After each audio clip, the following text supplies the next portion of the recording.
very much. And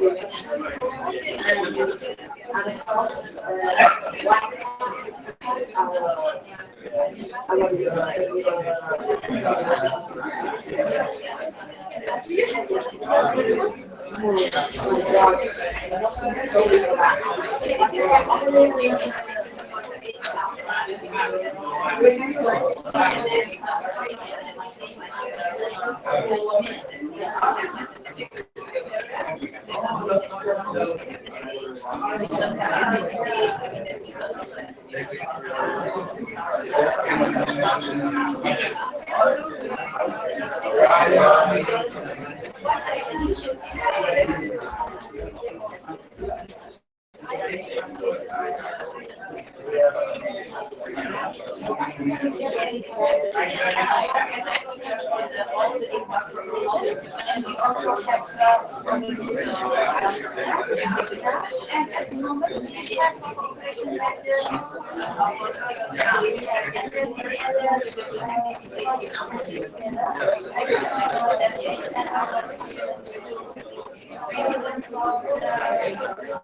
I'm sorry, what you should be this thing has been paid students.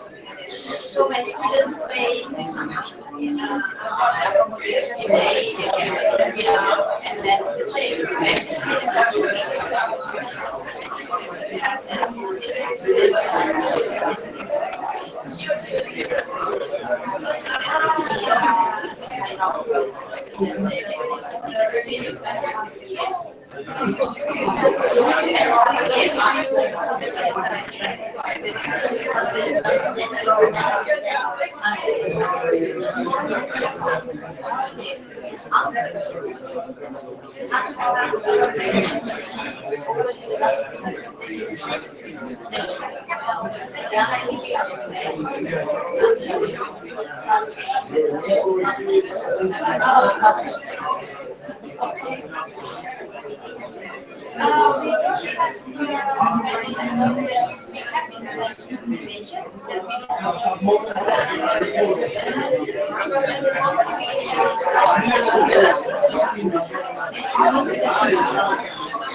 Así veo.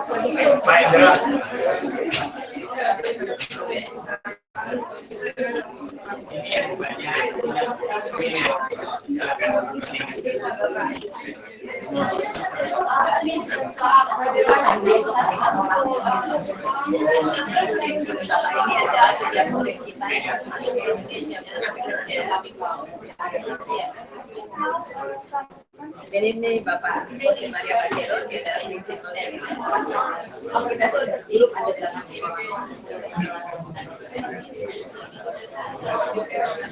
adalah salah satu sekolah yang pariwisata juga ya.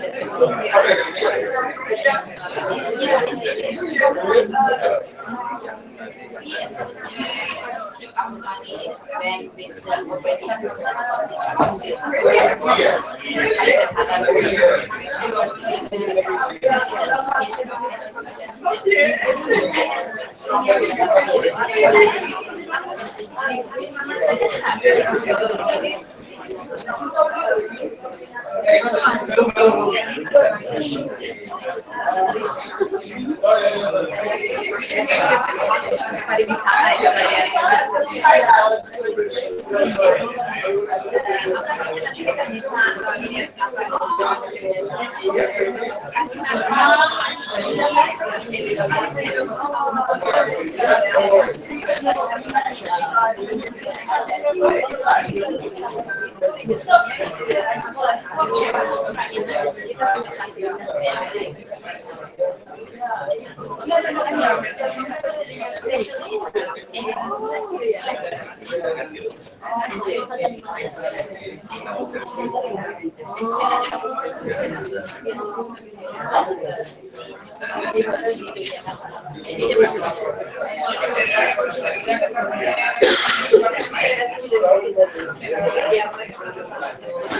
Sí,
sí,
Si viene a ser son 140. 140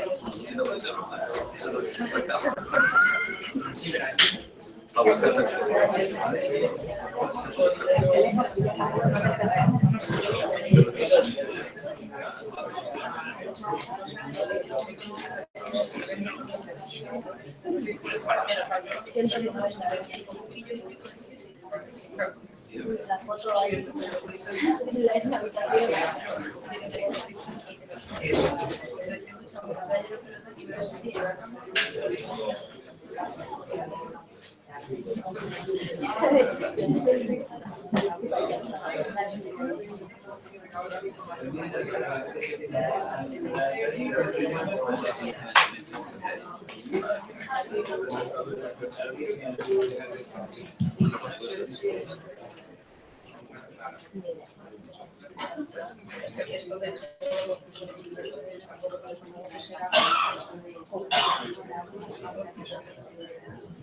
Es una estación autónoma que la definición es un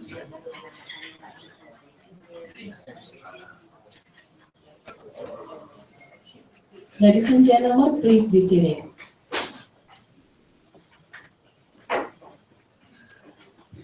Your Excellency, Mrs. Yuli Mumpuni, the Ambassador of the Republic of Indonesia. Your Excellency, Mr. Jorge Sainz Gonzalez, Secretary General of University, Education, Culture and Sports of Kingdom of Spain.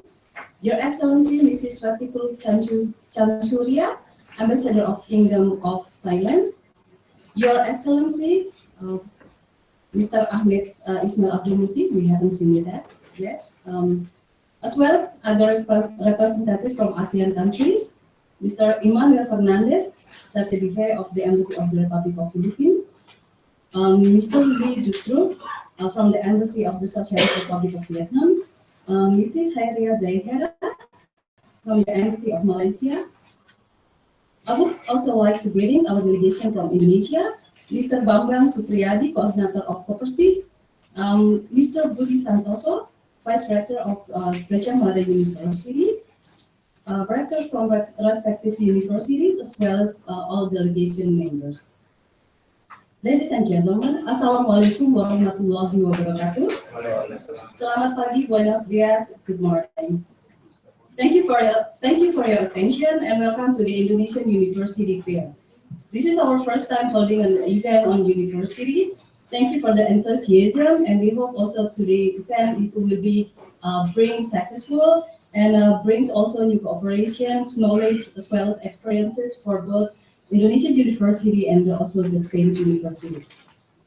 This is today's event, today and tomorrow. We will have presentations from the universities, and also we have stands downstairs from the Indonesian universities. So we all can have a one-on-one and also a Q&A. And last but not least, we also have Indonesian foods and beverages stand. To open the event, please allow me to invite our ambassador, Mrs. Yuli Mumpuni Widarso, to give opening remarks. Your Excellency, the floor is yours.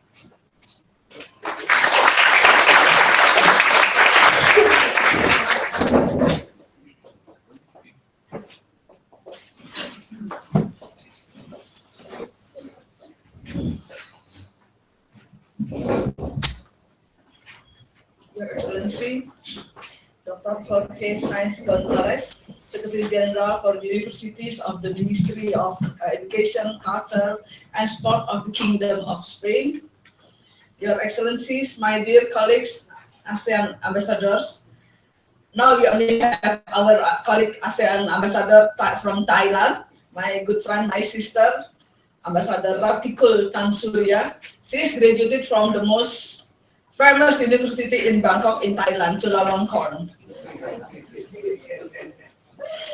My dear colleague also from the ASEAN embassies. We have here Sasidafe from the Philippines, Emmanuel. We have here Head of Chancellery from Malaysia, Hairia, and Head of Chancellery of Vietnamese Embassy here, Lee Dutroux. Honorable rectors and vice rectors, director, coordinator from universities, in Indonesia and all the delegation. We have Dr. Bambang Supriyadi. He is coordinator of all the private universities in the region of Jogja, which is under his coordination. He has 106 universities only in Jogja. And we have also representative from the biggest and the oldest university in Indonesia is Universitas Gadjah Mada, and we have our vice rector, Professor Dr. Budi. The rector is a lady, but she could not attend our program, but she sends her best regards and best wishes to the successful program today. And we have also a number of rectors and vice rectors and president of the universities from Jogja. Ladies and gentlemen, of all the representative also universities from Spain. I could not mention one by one, but from the biggest one we have Complutense, we have Salamanca, we have Murcia. I don't know how to mention, and we have also this is from Gredos Institute, Buitrago, with their 3 students that also finished the program in Jogja. Thank you very much for your participation of our today's program. We call today's program, this is the first one organized by the embassy, since the embassy established here in 1982, and this is our first program. We call it, I introduce the terminology is University Fair. The Indonesian Embassy, every year we have bazaar, a fair also, but to promote our tourism. And now we organize this to promote our higher education cooperation. And I'm happy because my colleagues from the ASEAN embassies here fully support this idea. And that's why it was initiative of my sister ambassador of Thailand to enlarge also to invite other ASEAN embassies in our today's program. And I hope, inshallah, in the future, that we will have ASEAN University Fair. So you will also have a kind of exchange of information about the capacity, about the system, the policy of the higher education in our ASEAN countries. As we are all aware that ASEAN composed of 10 member countries, and now we already adopted the ASEAN community, which services education, also one of the project of the ASEAN communities. That's why universities in ASEAN, we also now promoting cooperation, exchange of students and lecturers, and scholarship. And now we, beyond ASEAN activities, beyond ASEAN cooperation, that's why we hope that with Spain, we will have also a kind of ASEAN and Spain universities cooperation. Ladies and gentlemen, why we Indonesia initiated this program? Because from my understanding, cooperation of the higher education is very important for our future generations. While it is also our knowledge that between Indonesia and Spain, we don't have a kind of historic relationship compared to the Philippines. In the Philippines, I was in the Philippines and graduated also from university in the Philippines. There are many universities with Spanish name. I do jealous. So that's why Indonesia, we don't have a kind of relationship between Indonesia and Spain. While now the numbers of Indonesian students studied here, whether they are capacity or under scholarship program, scholarship hour under Indonesian scholarship program or under EU scholarship program of Erasmus Mundus, the number is increasing every year. For this year alone, we have 28 Indonesian students studied in various universities from Barcelona to Complutense. So meaning that now it's time for us to more open and inform you about the capacity of both sides. It is important.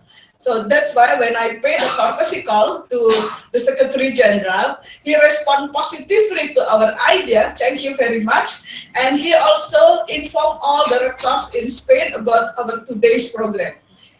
Modest program, but with ambitious target.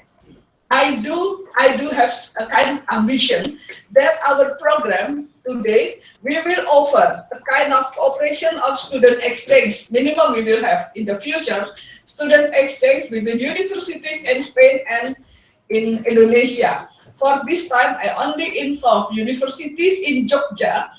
The Jogja region is called in Indonesia as our university village. This is a village that's very unique. It has minimum 2 biggest universities public and more than 100 public universities. And the student is thousand almost in every corner. There are apartments provided for international and our national students. This is really a student's village. Student village, people going with bicycles, really student village. So that's why for this first program, we introduced Jogja. And we want to have also lecturer exchange, visiting lecturer. This is also feasible according to me because now numbers of professors of Spain also already has program in Jogja. So we may enlarge other universities. I want to now also introduce about the double degree program, like between Salamanca and Samratulangi University. We have already double degree and sandwich program. This is also maybe example that we may introduce to other universities. And of course, the latest one, we also want to encourage to provide scholarships between Indonesia and Spanish universities. Our private universities, they also offer scholarships. So you may have during the one-on-one meeting, that's why we provide with stands like a bazaar. You may have also in-depth discussion what kind of scholarship they offer. Now in Indonesia, it is a kind of racing among universities because each university will have the grades for international grades when they have also international students. And they have also scholarship for our student and international student. So this is good for both sides to discuss, to explore possible, useful, implementable cooperation in the future. So ladies and gentlemen, I don't want to take any longer my speech. We will have, I would like to invite also the Secretary General to also give your direction for our today's program, and I hope also a kind of policy of the Spanish government to enlighten our stakeholders from Indonesia, your grand policy on higher education cooperation. I think that this I want to inform, and I think Yeti, I don't want to make any official opening, yeah. I would like to again express our thanks and appreciation for your participation, and please take the advantage of this program. We have from Indonesia now 15 universities, and one of the biggest and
the task in your, not only for the education but also sport and so.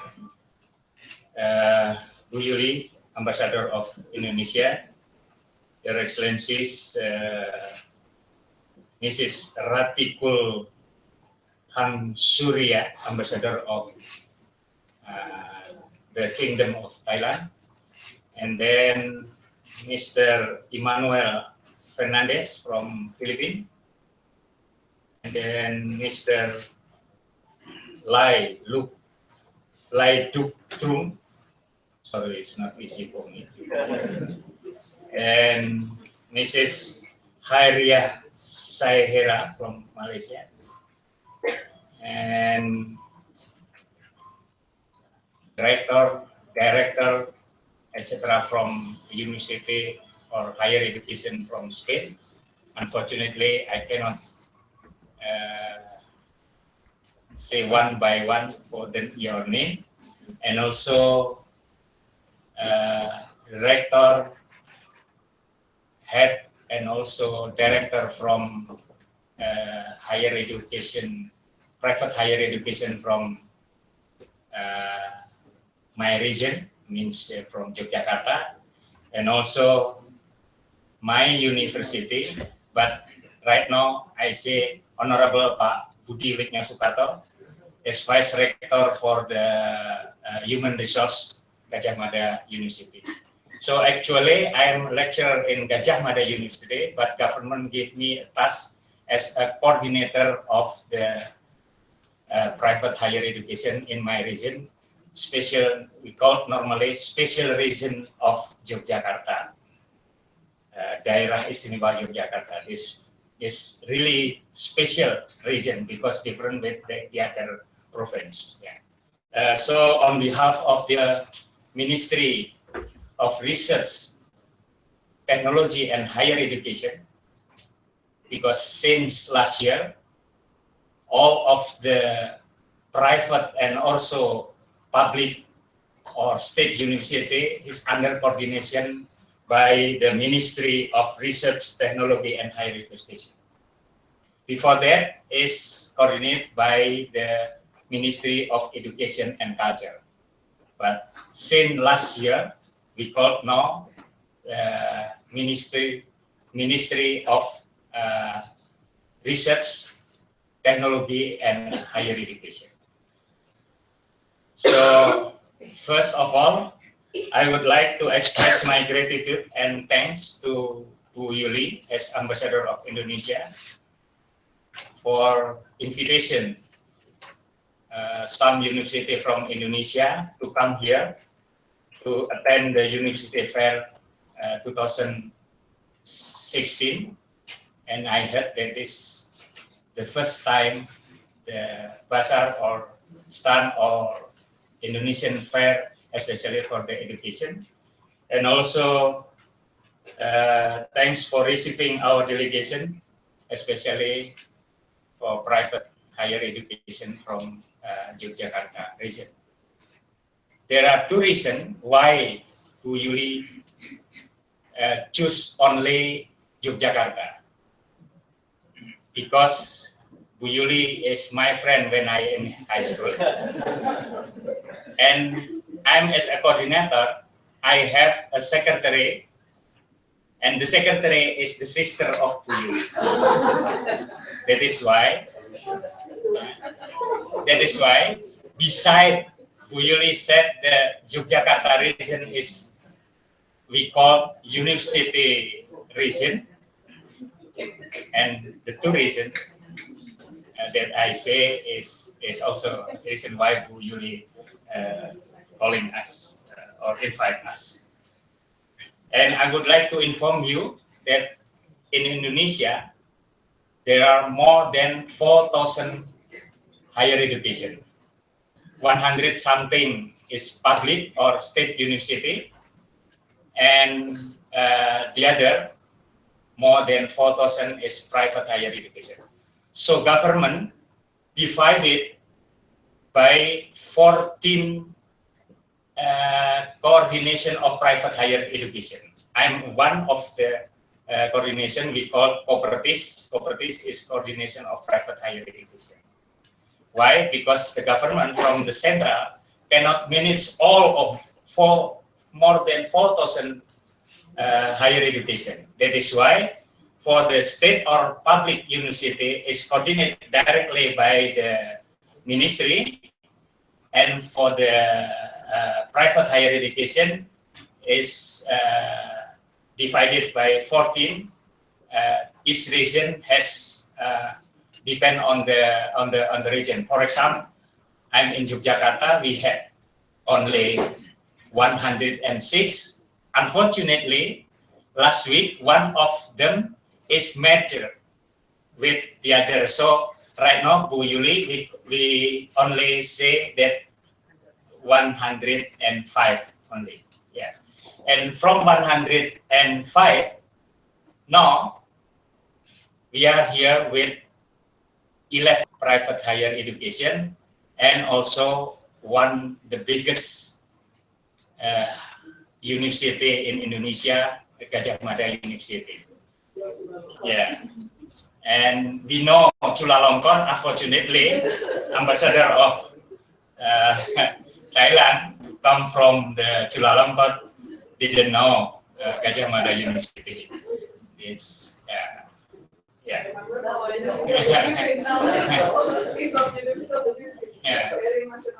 Yeah. And after that, each university, including Gadjah Mada University, will present what the strength and the capacity of each university or higher education. And I hope after that, you can choose how makes the collaboration between you or among you to the university. And I hope after that, there are many exchange students or maybe exchange professor or research together, because we have many fellowship and also funding for the research, because we want to catch up what Malaysia has already advanced in terms of the research and also the publication. Indonesia right now is a little bit below of the Malaysia. That is why we need more the cooperation, especially for the research, exchange professor, exchange student to do this. And I hope after that, yeah, one-on-one and between you, and I hope we will have information about this collaboration. And we have also one of the 11 is college who has the capacity, especially for the animation. One of this, Pak Yanto, please stand up. Where? Yeah, this is from Amicom, especially for the information, but he has so specially for the animation. One of the product is Battle of Surabaya that present in America and USA and also in Cannes, France. Yeah. And the other, we have maybe Bu Yuli, allow me to introduce one of one, Bu Yuli. Allow me to introduce one of one from the private higher education, but I have to introduce first from Gadjah Mada University. Pak Budi, please stand up. This is Vice Rector from Gadjah Mada University.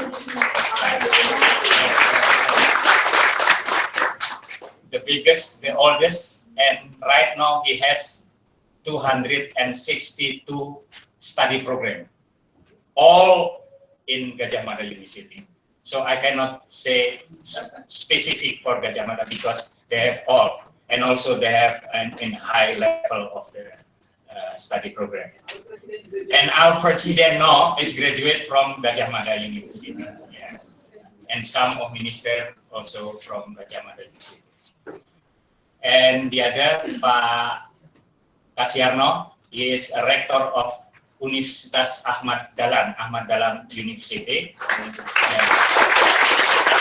He has also all of study program. I don't know what he will strengthen or capacity will be presented after. So later you can learn from him because he has more than 30 study program. And the second one is from Atmajaya, Pak Nur, please stand up. From Atmajaya. Universitas Ahmad Dahlan, based of the university based of the Islam religion, and Atmajaya Catholic, from Catholic. So many culture, many religion has are in Yogyakarta. And then Pak Hindroyono, please stand up. This is special for the tourism. So if you want to collaboration for the tourism or hospitality, I think Pak Hindroyono. And then from Guna Bangsa, Pak Sarsa atau Bu Dini, please stand up. It's special for health, nurse and also midwife. And then Pak Ken from Sekolah Tinggi Teknologi Agastia, specialty in aeronautic.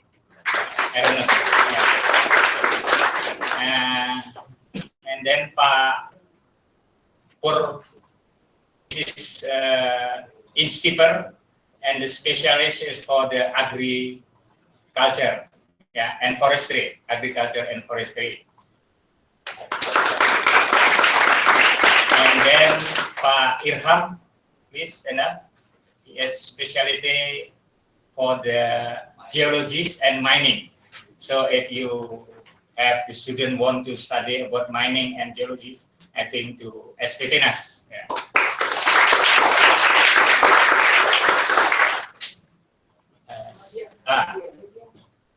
Muhammadiyah terakhir, because he has already collaboration with one of the university in Spain. And then from PGRI, Pak Prof. Bukori, please stand up. It's special for education. Masih ada nggak satu lagi? STT masih ada. Oh, Sanada Dharma University. He has many study program, and it's become from the Institute of Education, but now it's like the general university. So he has also many study program there. And last but not least, kalau nggak salah, tinggal Universitas Muhammadiyah. Please stand up from Muhammadiyah.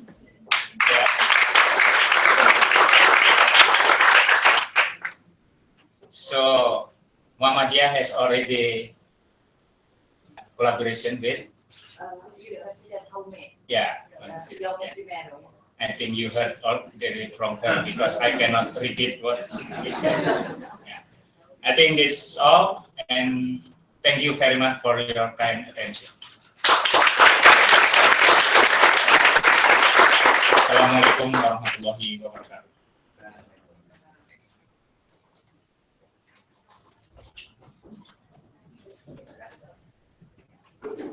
Thank you, Pak Bambang Supriyadi. I will now invite the Secretary General of the University from the Ministry of Education, Culture and Sports, Mr. Jorge Sainz Gonzalez. Please, the floor.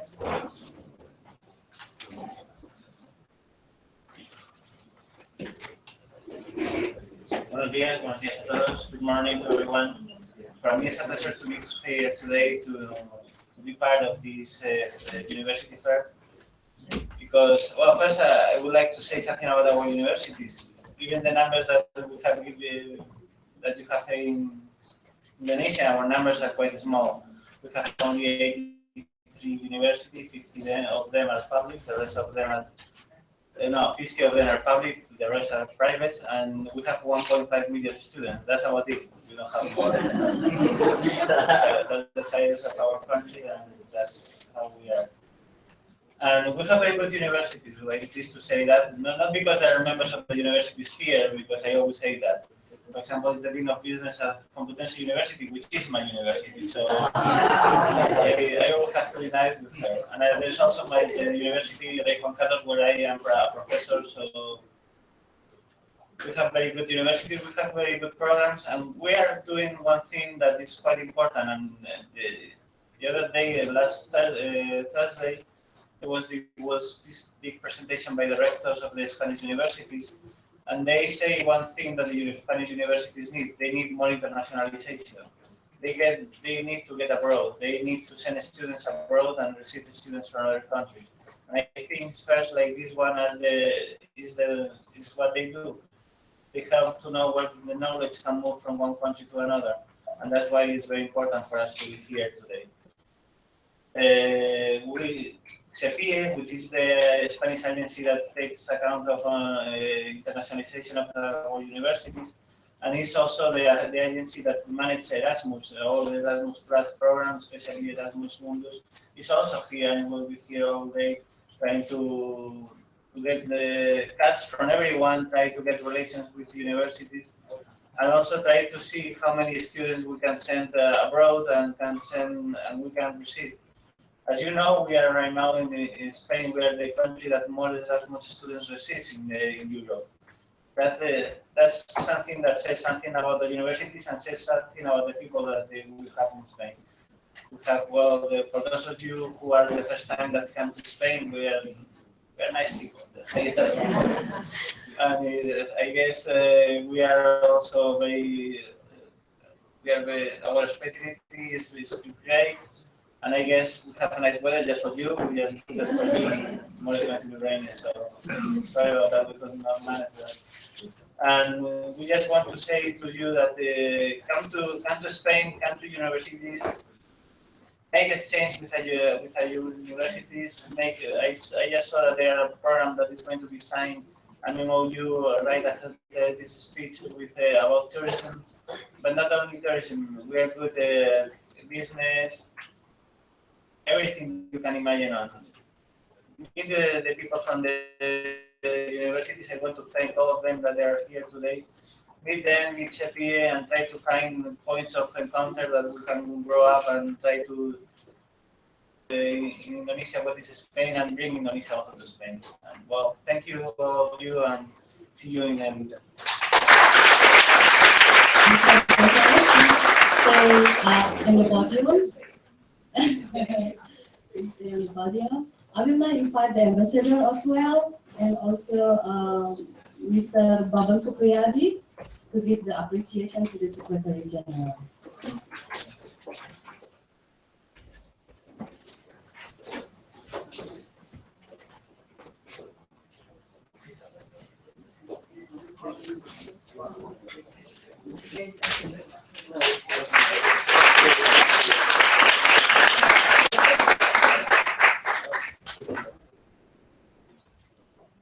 And now from Properties to the Secretary General.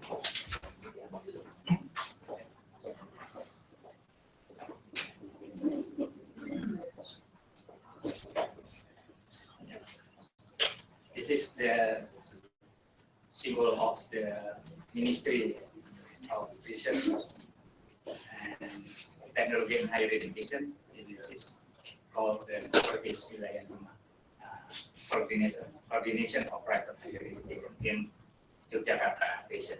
And this one is Gunungan, is normally used for the wayang program. Yeah.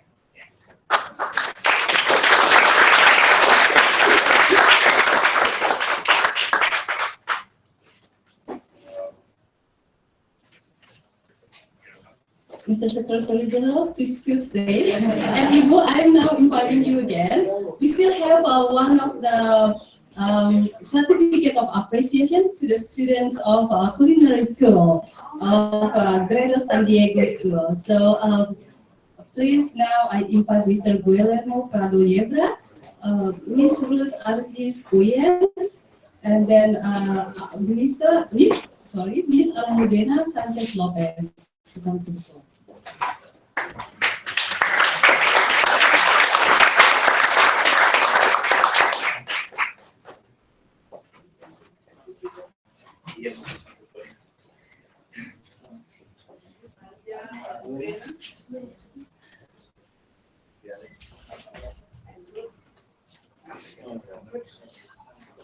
Take picture together.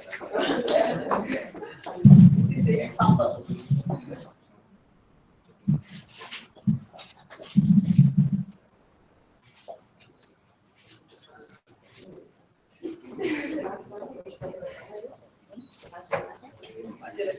Okay. Please hold our director from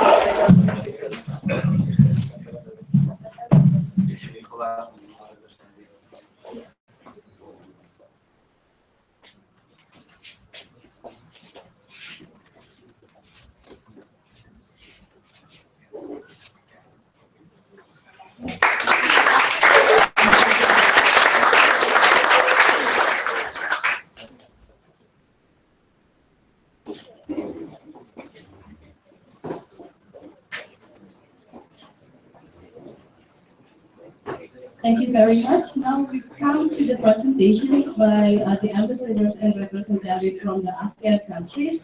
I will now invite our moderator, Mr. Javier Gil-Perez. The floor is yours.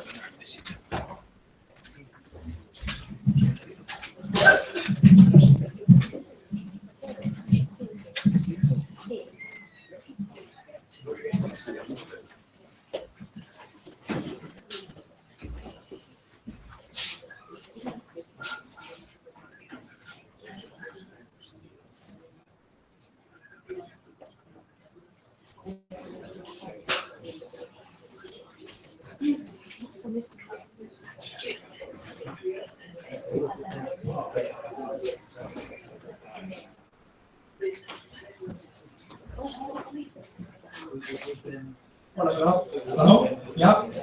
Selamat pagi. Saya Javier. Saya akan bicara di bahasa Indonesia hanya untuk bilang terima kasih semua orang Indonesia untuk datang di sini. Saya senang sekali banyak orang Indonesia yang datang di sini dan kooperasi kerjasama dengan Universidades Spanyol dan saya tahu semua orang Indonesia tahu di sini saya cinta Indonesia. Saya tinggal di Indonesia tahun 2006 dan sejak tahun 2000 saya cari mau memperbaiki kooperasi dan relasi dengan Indonesia dan Spanyol. Sekarang saya akan lanjut di bahasa Inggris. Many thanks all of you.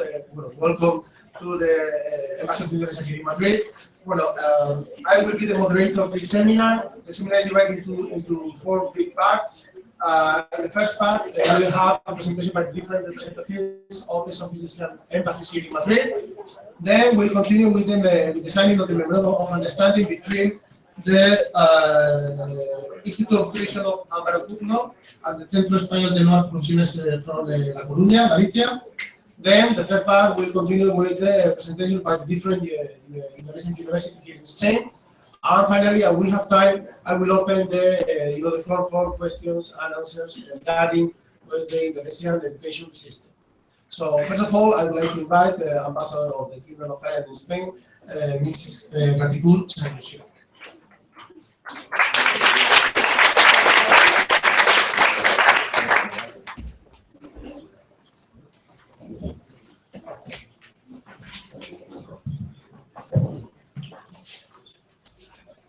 Your Excellencies, the Secretary General of University Ministry of Education, Culture and Sports, Your Excellency Ambassador Yuli Mumpuni Widarso of Indonesia, our dear ASEAN colleagues, distinguished guests from Yogyakarta, Indonesia, from the Spanish universities, ladies and gentlemen, selamat datang, buenos días, and swadika.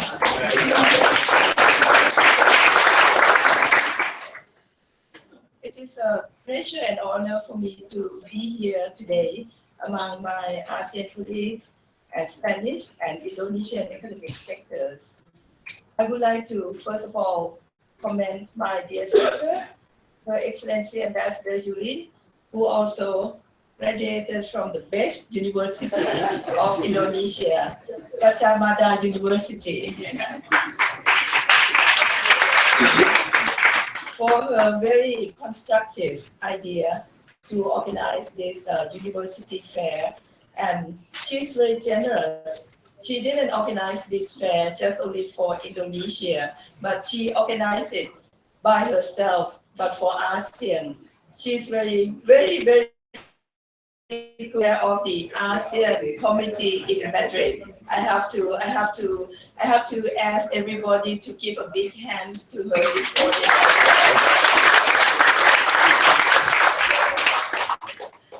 And I would also like to thank Her Excellency for inviting me to share some information on our higher education in Thailand. Distinguished guests, maybe I will start with a little bit overview on Thailand. Okay, the people from Jakarta, you know very well where Thailand is, but I'm not quite sure for the Spanish academic here. So Thailand is located at the center of mainland Southeast Asia. Our neighbors are Myanmar, Cambodia, Vietnam, and Malaysia. And after Malaysia, gonna be Singapore, and down there is Indonesia. And the Philippines is on the east side.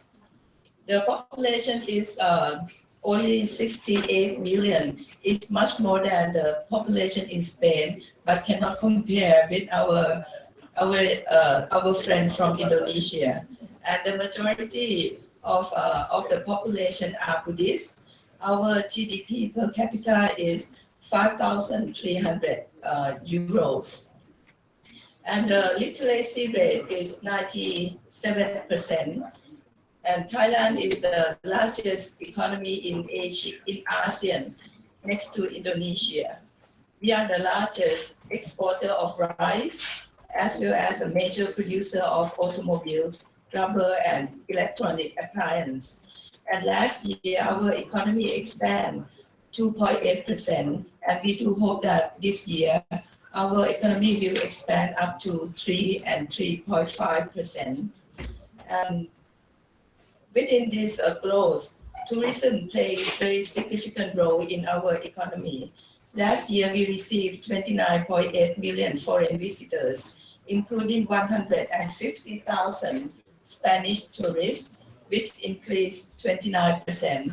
And thank you so much for supporting our industry. And I do hope that all the Spanish people will continue to go to Thailand.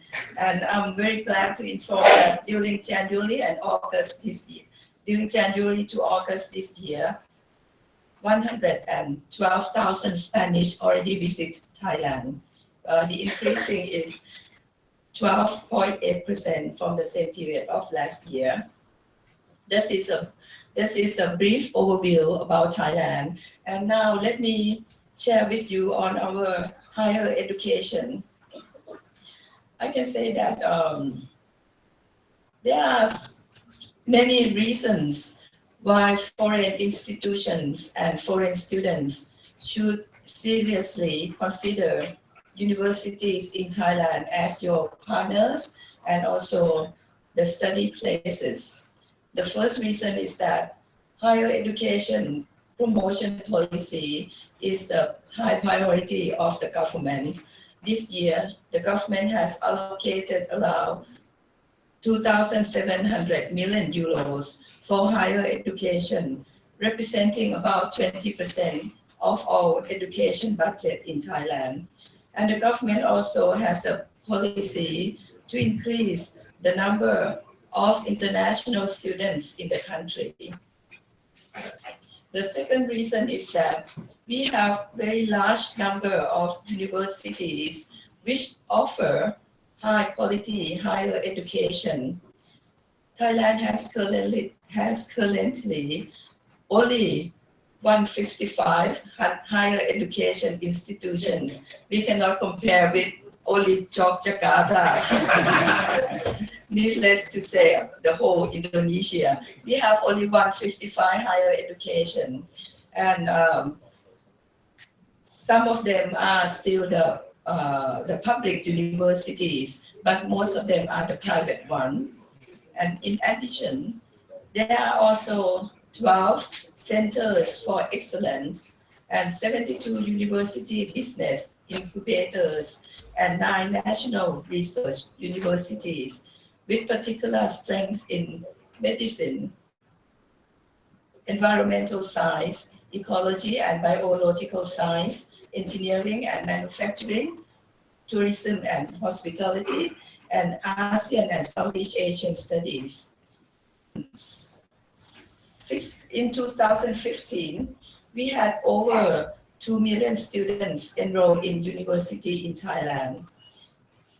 And I would like to present some top university in Thailand for your information.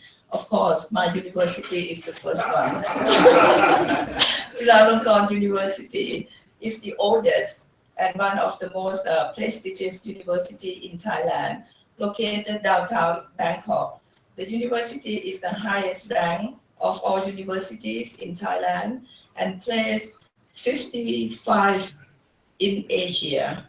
It is also ranked among the world based of 18 of the subjects, including several engineering disciplines, modern languages, science, pharmacy, and medicine. The second university is Mahidol University. It's placed 61 in the ASEAN rankings. It is the first medical school in Thailand. Mahidol University is now a public research university with an emphasis on health science. And in the QS World University rankings by subject, the year 2016, it ranks Mahidol among the world's top 100 universities for medicine. The third one is Chiang Mai University. It's the highest ranked university in Thailand outside the capital, because Chiang Mai is in the northern part of Thailand. It's the best university in the region. It is ranked 104th in Asia.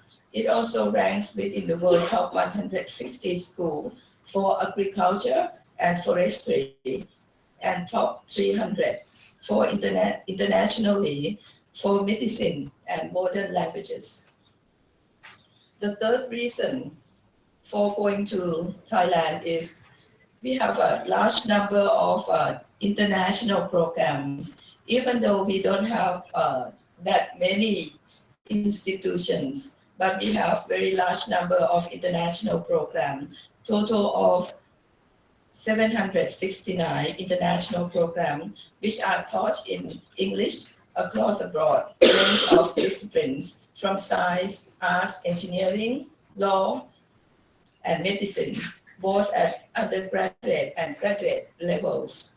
And prominent visiting professors and scholars from well-known international higher education institutions are usually invited to give lecture in order that all students get better global perspectives.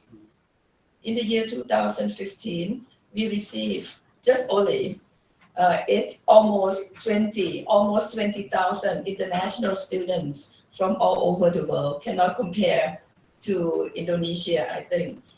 And fields of studies which are very popular among international students are business administration, international business, Thai language, English language, and Buddhism studies.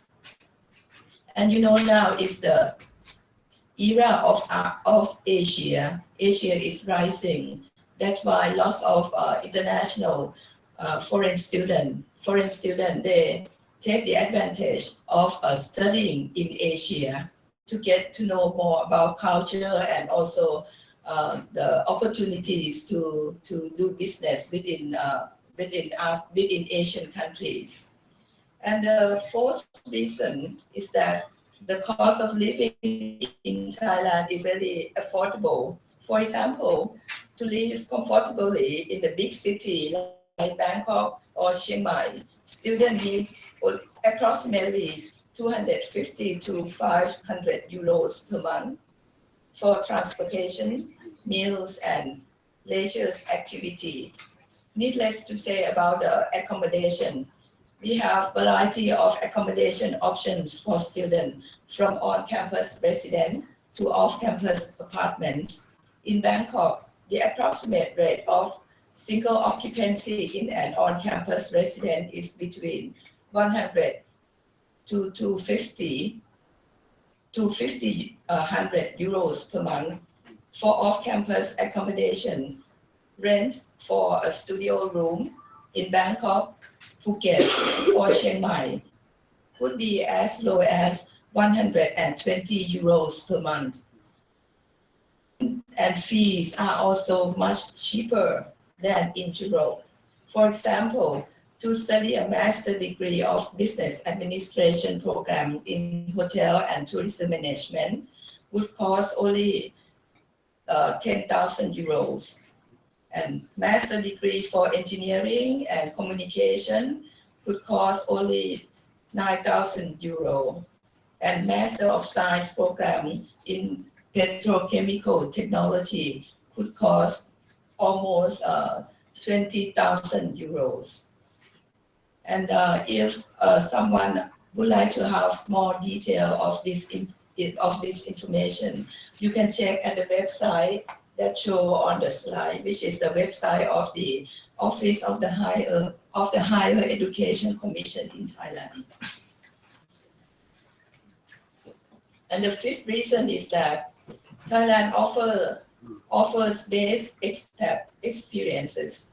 Thailand has gained a reputation throughout the world for hospitality and friendliness of its people, amazing culture, and a variety of beautiful destinations. And the very important thing is that the gastronomy that the student can try. For example, the International Living magazine last year ranked Thailand the 7 best places to retire.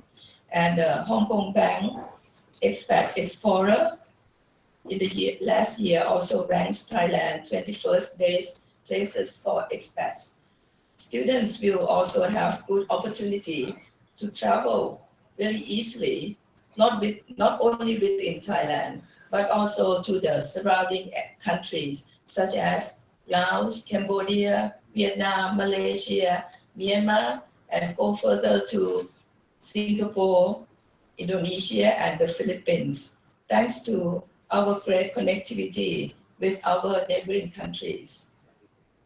Distinguished guests, as for academic cooperation between Thailand and Spain, there have been cooperation in the field of teaching of Spanish language in Thai schools and universities by the exchange of teachers.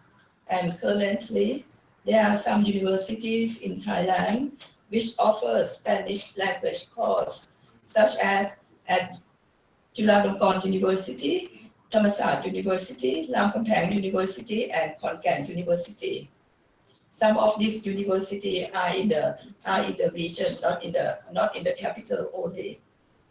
And in Spain, there are around 15 Thai scholarship students studying in top universities, such as University Complutense de Madrid, University of Salamanca, University of Granada, and University of Alcalá.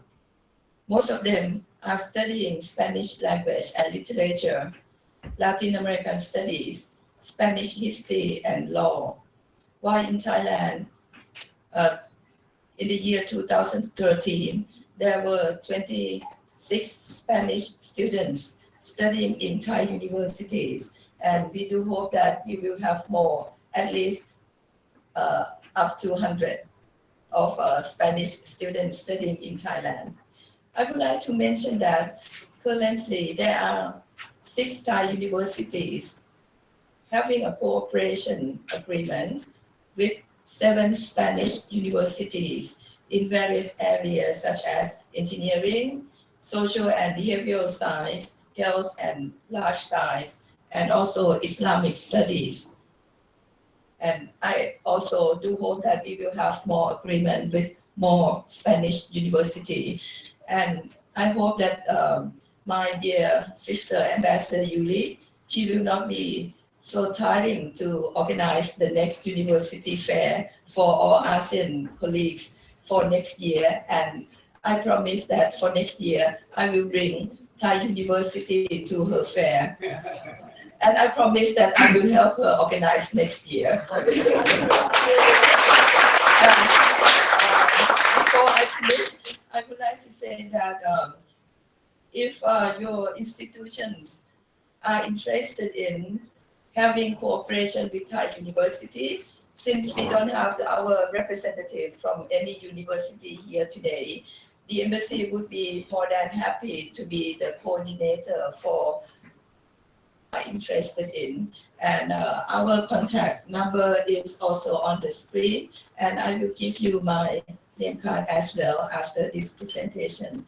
Muchas gracias. Sawasdee ka.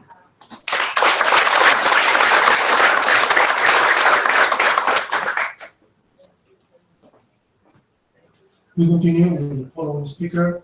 Presentation by the Chancellor of the University of the Philippines, Emmanuel Fernandez. Please.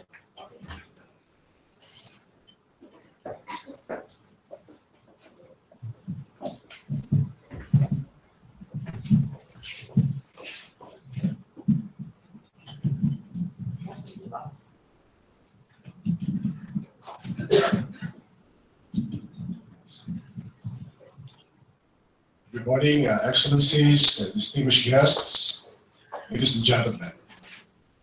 First of all, allow me to tell you how honored I am to be in the midst of so many academics this morning.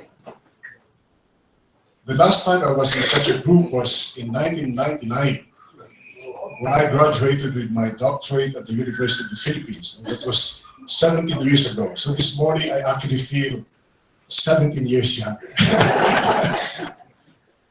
Secondly, allow me to thank Ambassador Yuli for organizing this university fair and for allowing us, the other ASEAN embassies, to say something about our own universities. And Ambassador Yuli is the current chair of the ASEAN group, and she is a very dedicated, dynamic, and visionary chairman. That is why, just like the fine ambassador, please join me in acknowledging her as our, I cannot call her sister, but she's definitely the chair of all chairs as far as the ASEAN is concerned. I'm only given 10 minutes, so I will have to focus my speech on a very, very specific point, which is why a Spanish student should consider the Philippines as a possible destination for studies, either for a degree, or for a short course, or for a special program. Of course, I can think of so many reasons, but because I only have 10 minutes, I will have to summarize the reasons into 6. So this, ladies and gentlemen, are the 6 reasons why you or your students should consider the Philippines as a possible educational destination. The first is that the Philippines has one of the best educational systems in the whole of Asia. And there are many reasons why I say this. First, believe it or not, we have about 2,300 higher education institutions in the Philippines, both public and private. Now that should not surprise us because there are more than 100 million Filipinos, and most of them are young people. So we have to build a lot of schools for them. And so the figure is that much, 2,300 universities and colleges in the Philippines. Most of these universities were established or organized as far back as the 16th century by Spaniards, in particular by Spanish missionaries like the Jesuits, the Dominicans, the Augustinians, the Franciscans, the Benedictines. In fact, what I believe is one of the oldest universities in Asia, the University of Santo Tomas, is 405 years old. It was founded in 1611 by a Dominican friar named Fray Benavides, and it is still existing up to this time. That university has produced several of our former presidents, It produced the former ambassador of the Philippines, Ambassador Santos Calinas. The ambassador of Indonesia studied there. And of course, for my own domestic happiness, I should mention that my wife is also a graduate of that university. And there are several others. All universities with a very strong Spanish and Catholic influence that are still evident up to this time. It's also ranked among the best in the nation. Well, we were number 46 in the very first edition of the QS Higher Education System Strength Rankings.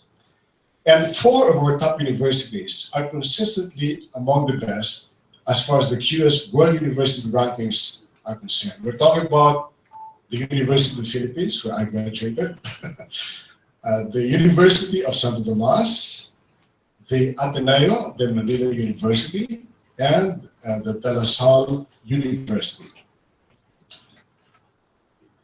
A lot of our universities are recognized for their specialization, for their fields of expertise.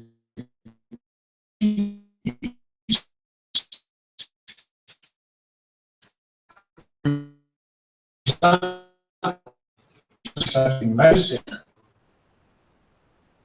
therapy, Philippines, and the University of Santo Tomas.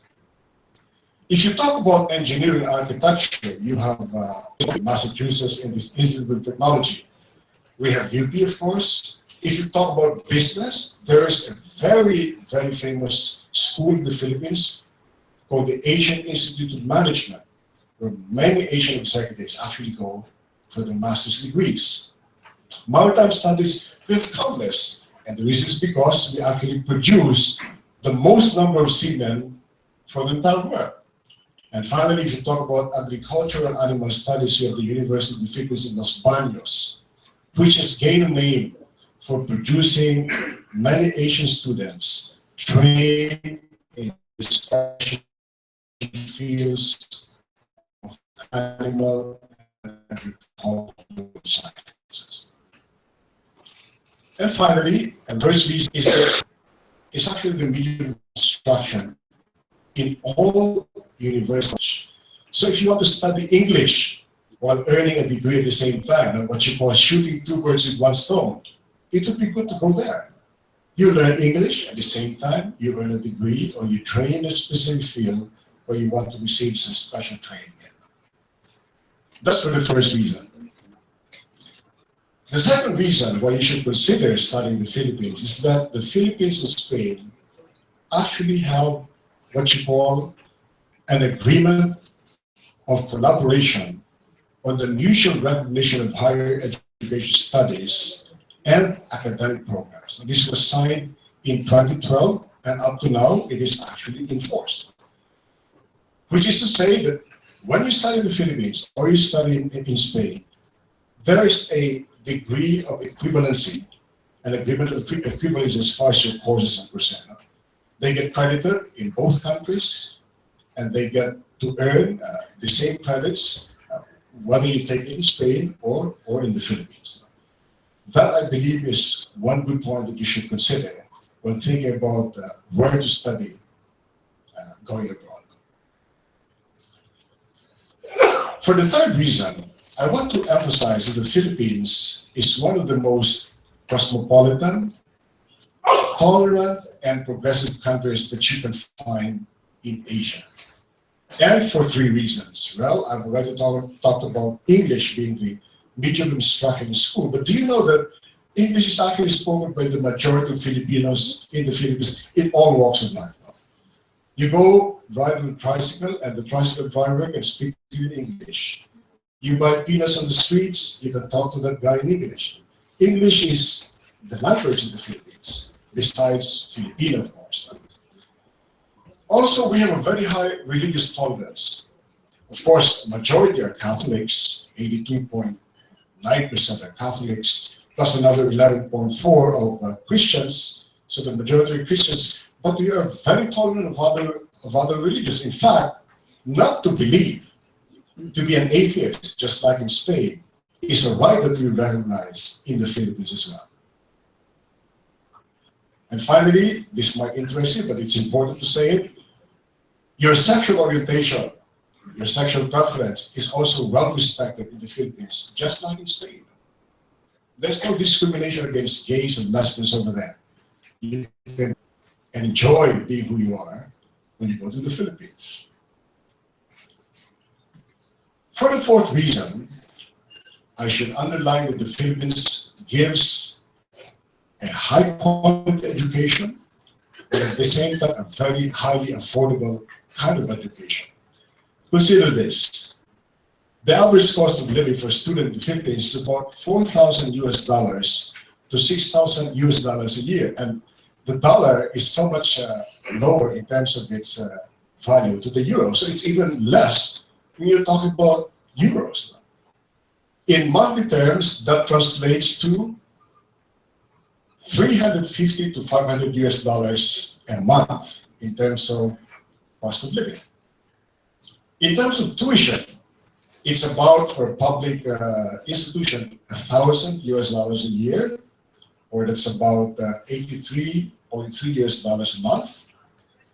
And if you're talking about a private university, it's a little higher, but not really, because you're only talking about $1,200 to $2,500 a year, or in monthly terms, it's about $100 or $208.3 US a month.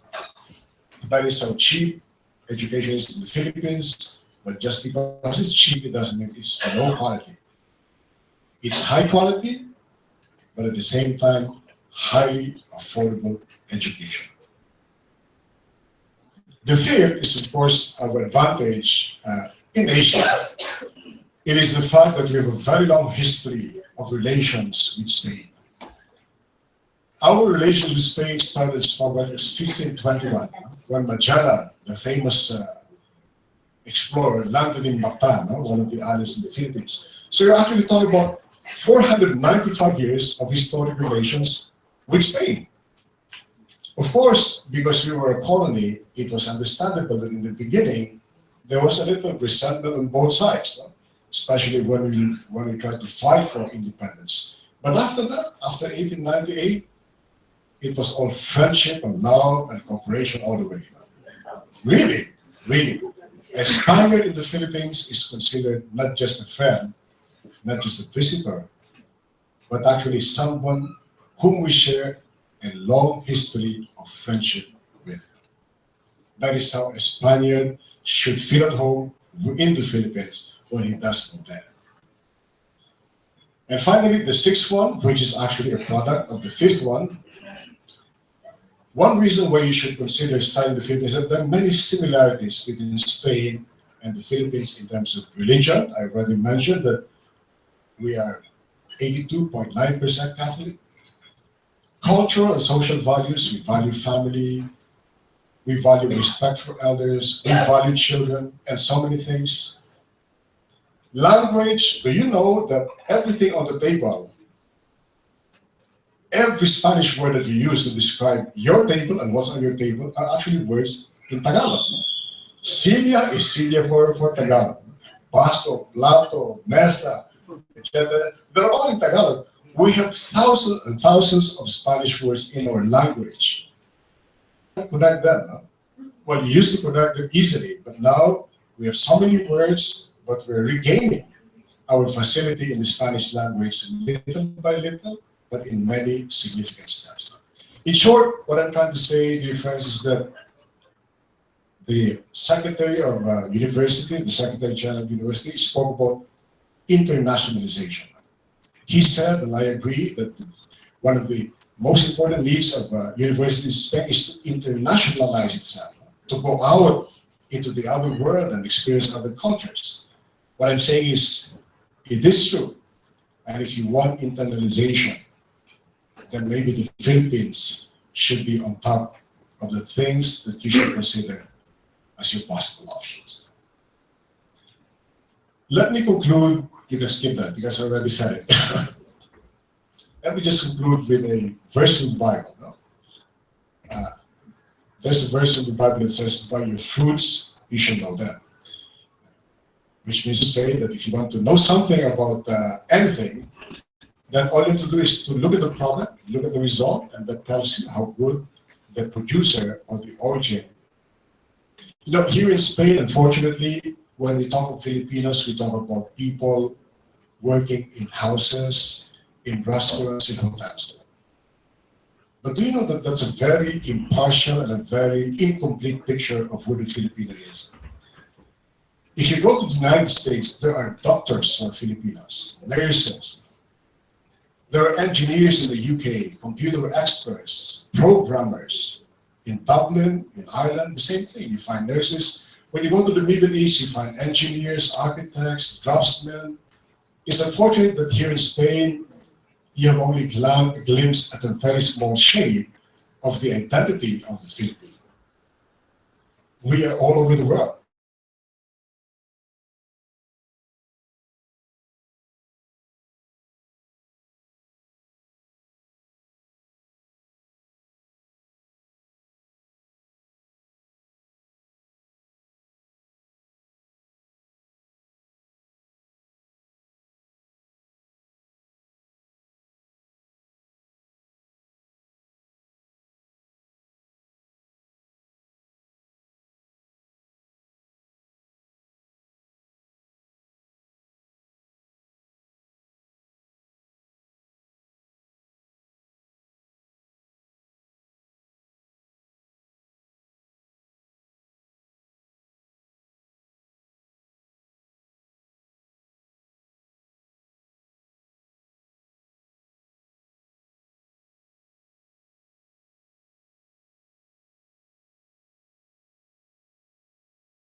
Accumulated. And this is excellent for me, talking again with you immediately 1 year here in Madrid about university life. And I really want to continue with such beautiful life as long as possible. In doing a doctorate degree in Spain or something like that, whenever the offers come up. Thank you very much for that. Talking about the universities in Vietnam, well, I was given 10 minutes and then I was extremely nervous. And our embassy is also very nervous of how organized things to share with you about university's life. It's very complicated, but also very simple. It's complicated because we don't really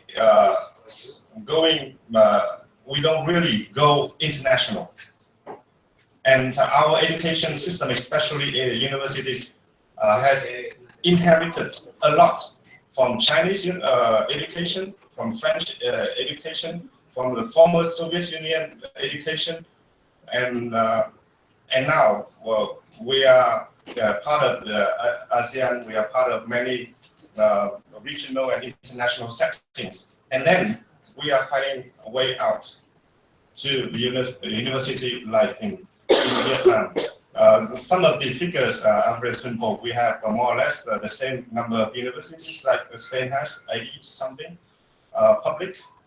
And then we have, over the past 20 years, we have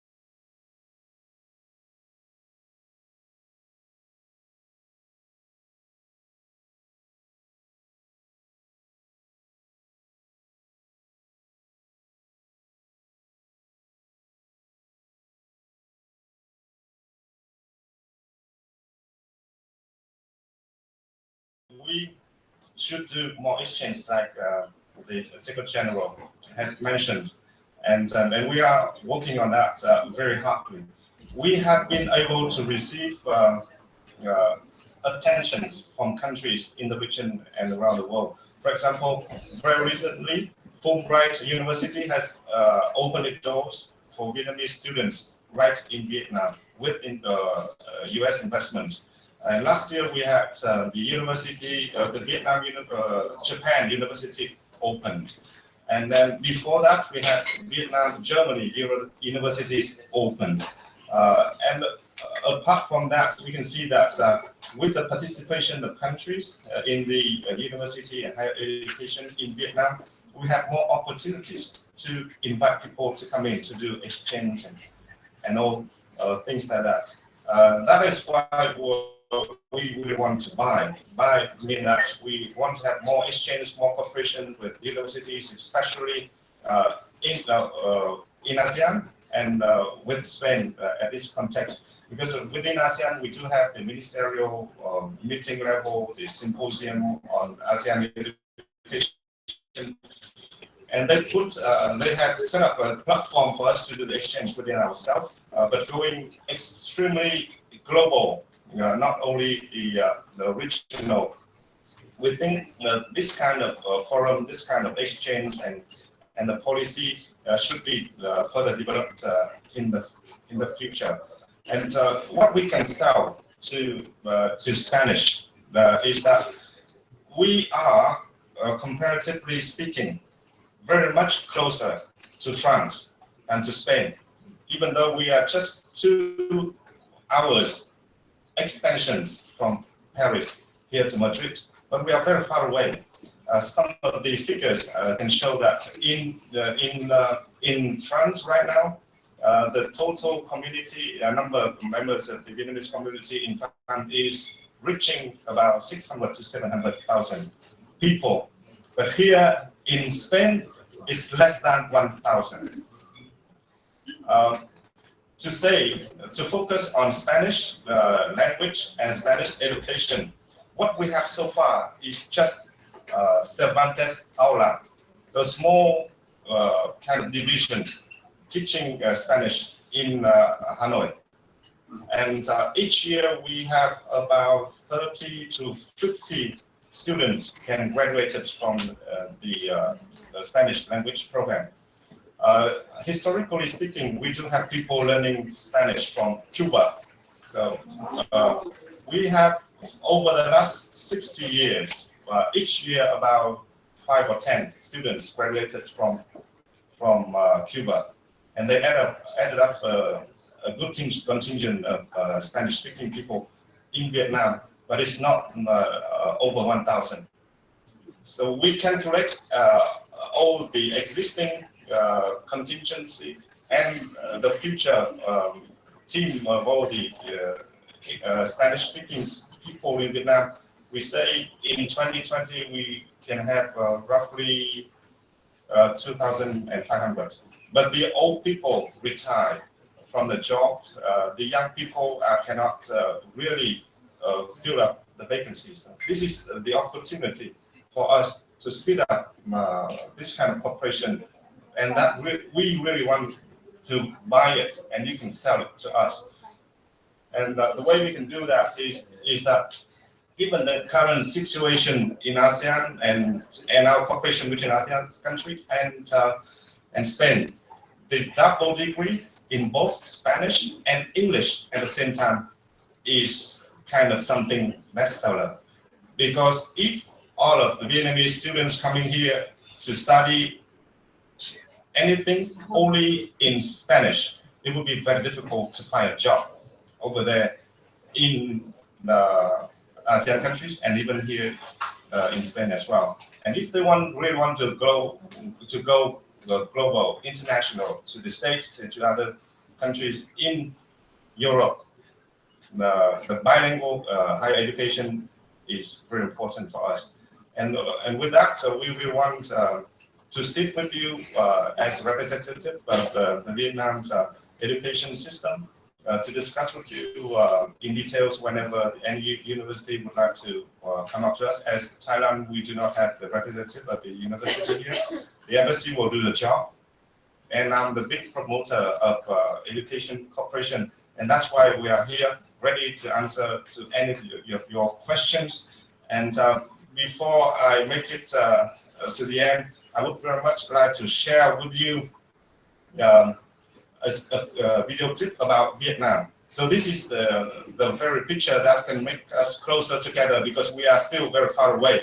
And then through this, we will be very much closer together. And thank you again for Ambassador Yuli efforts and excellent arrangements. Thank you all ASEAN colleagues here. Thank you, Secretary General, and all the representatives of the Spanish universities, and also from Indonesia universities, because back home, I'm involved a lot in ASEAN affairs, and I've been to Indonesia, I think 3, 4, 5 times already, and very much appreciated of the role of Indonesia in ASEAN, and also in the work of the ASEAN committee here in Madrid, and the promotion of the Spain ASEAN relations and cooperation. I thank you very much for your attention. Now please enjoy the video clip.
world ranking.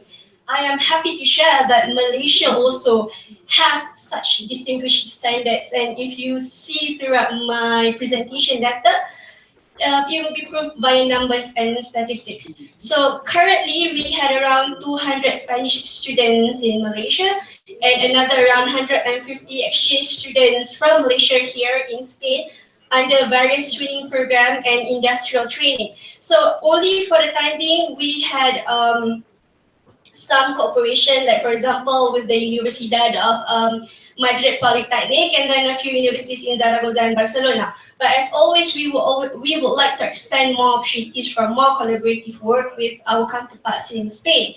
And in terms of the other sharing of movement of outbound students, we have a lot of actually Malaysian students sent to Indonesia.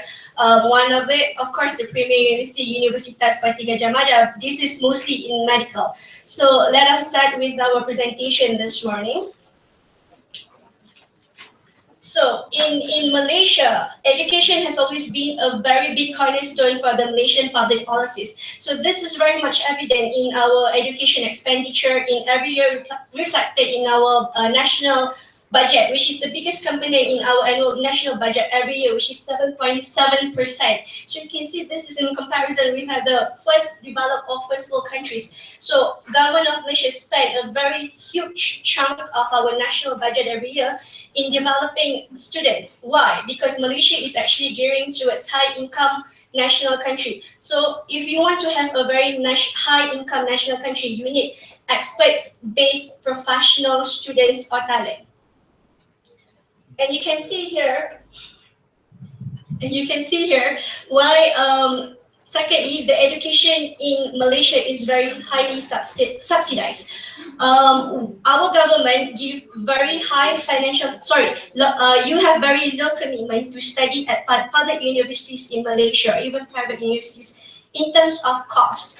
And the Malaysian government give very high commitment as well. So you can see again, this is actually in comparison in any other first world countries. For example, if you studied in the United States or in UK, Australia, or New Zealand, you have high fees and high support. But in Malaysia, comparatively to other Scandinavian countries who also have very good educational system like Norway or Sweden, we have very low fees or high support.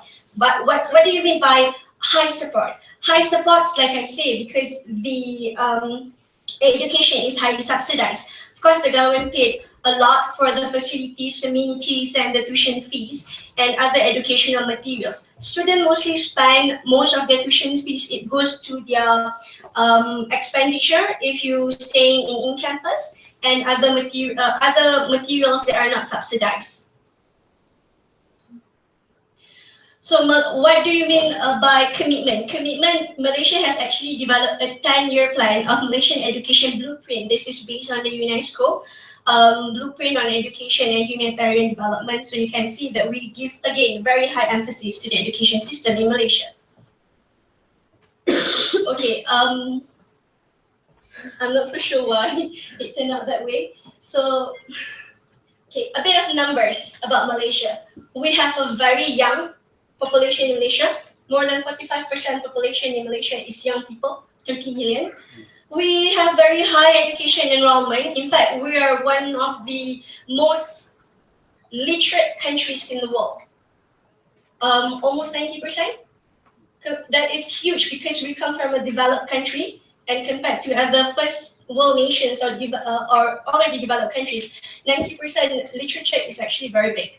And then we have the highest user per capita of smartphones in the world.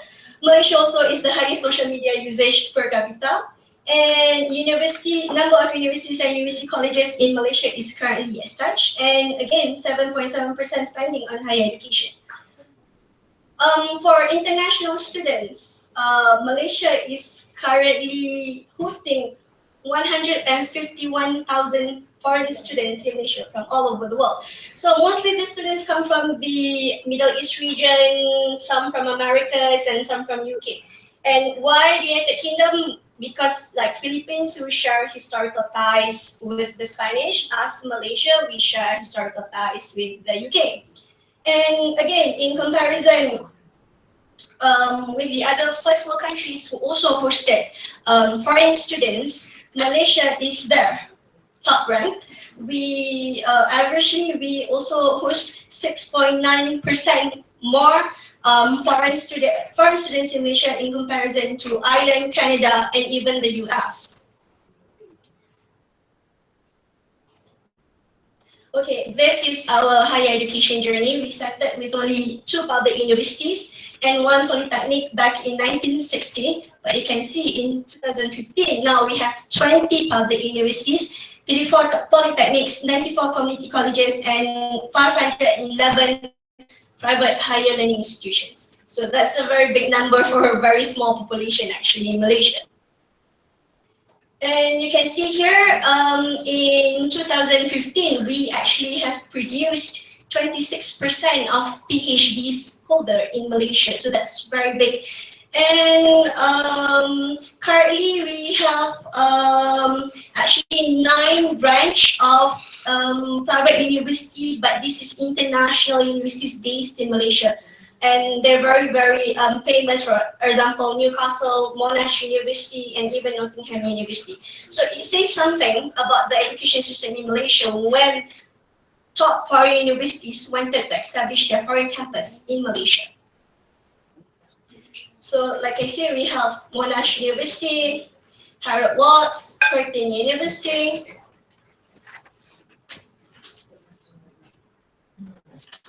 and then all of the other mostly British and United States branch campuses in Malaysia. Okay, this is why we talk about Center of Excellence and academics in Malaysia. For example, our University Malaya is the oldest university in Malaysia. It is almost as old as the nation itself, and it has always been consistently in the top 100 universities in the whole wide world. I think this year we hold the current rank of 93, if I'm not mistaken. So if you University Malaya is like if someone for local graduates going to University Malaya is equivalent of going to an Ivy League, because in University Malaya we have a lot of international placement programs and also fellowship programs as well. You can see there are other universities here. This is actually all public universities, and you can see the programs here that are offered actually to the foreign students. So actually we give a lot of emphasis on professional degree like engineering and science stream. And now we have specialized programs like nuclear engineering and even aeronautical engineering. So you can see this actually has set us apart from the other university in mostly of the parts of Asia, because we have really specific highly technical based educational program in Malaysia. But of course, there are other international students who have come to Malaysia for arts and humanities studies like law, business and international relations, public policy, and mass communication. And I have to promote our social science and art humanities studies because I am a student of such discipline. Okay, this is basically the ranking of our university by World University Rankings. Sorry, so UM now currently hold the 54th best place in 100 top university ranking in the world. So if I'm mistaken, University Malaya has already a few placement program here with our counterpart from the Universidad Polytechnic Madrid. And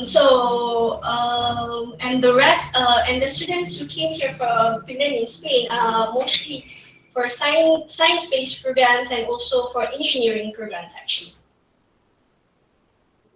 Okay, and Malaysia in terms of the global competitiveness index ranking in 2015-2016, we are ranked at now number 18. So one of I think Dr. Bambang and Ibu Reta and Ambassador Atikurul mentioned that Malaysia is very advanced in terms of academic publication. So we actually have reached for this year 600% of scientific publications. So that is one of the highest producing of academic journals and science from Malaysia, from our top universities and top academicians. And actually, that one, it says 12 most preferred education. We are happy to report that we have actually managed to climb one more tier up this year. It is 11th most preferred education destination in the world based by UNESCO rank. So this is, like I say, why? Because we give emphasis to professional degrees. For example, engineering program, our Malaysian institutes are actually already passed the Washington Accord. So under the Washington Accord, the degrees that have been issued by our public universities, either University Malaya or University Technology Malaysia, is actually being recognized in the Washington Accord. So if any graduates from that carries such certificate is highly valued throughout the world. This is the average cost that you would spend in Malaysia for a year. This is in USD. So you can see this is actually very, very affordable. For example, you can acquire a UK engineering degree for a duration of 3 years in Malaysia throughout a franchise degree program at an estimated cost of 16,000 USD. But in comparison, if you have the same degree program in UK, you have to pay around 45,000. That is only 1/3 or a fraction of the cost to study in Malaysia. All right. So, how can you study in Malaysia? So this is the programs that we offered in Malaysia, basically. Also culinary arts, like our students here, and fashion design, something that if you want to see out of the norm rather than only engineering and arts and humanities studies. All right. Okay, before I go to the slightly on a happier note, why should you stay in Malaysia? I just wanted to share as well that if you hope to study in Malaysia, there are 2 ways actually. One, you can study at a Malaysian private university and earn a bachelor's degree or a postgraduate degree that is recognized worldwide.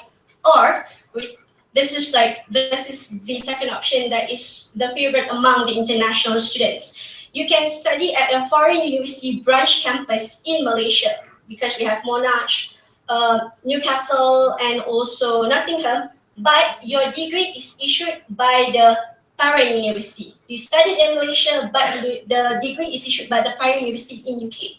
So you study in Asia, low cost, same degree, and you also can complete the degree much more faster. Rather than you do the program in UK, could take 4 years, but in Malaysia it only takes 3 years. All right, cost of living in Malaysia. Every ASEAN country, I can vouch for you, either you study in Thailand or in Malaysia or Philippines or Vietnam, we have very cosmopolitan setting. All the campuses are set up in big cities. They have all the amenities for students, like good transportation system, off and in campus. And I don't know whether this is actually a good point to highlight to the university reps here, but according to one of the surveys done, the night hotspot in Malaysia is also one of the main attractions of why the foreign students like to study in Malaysia. Okay, so the CNN says that Kuala Lumpur is one of the best shopping cities in the world. And then, of course, we're also the top destination cities along the side of London, Bangkok, Paris, Dubai. And Malaysia is also very culturally diverse. Just like any of the ASEAN countries, although we are majority Muslim, but Malaysians are moderate Muslim, and we have never had issues with expats staying at Malaysia or in Kuala Lumpur and in any other parts of Malaysia. Then, of course, we have our own tourism attractions here. Before I end my presentation, I think one of the things that should be seriously being considered if we wanted to expand more on our collaboration work is of the language barrier.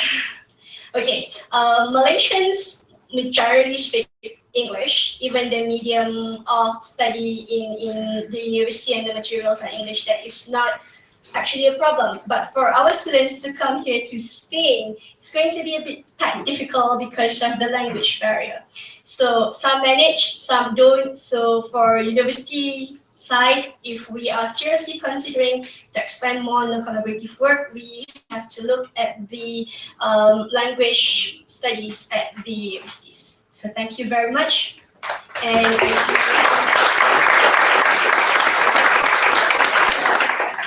if you have any questions, please feel free to approach us later. Thank you.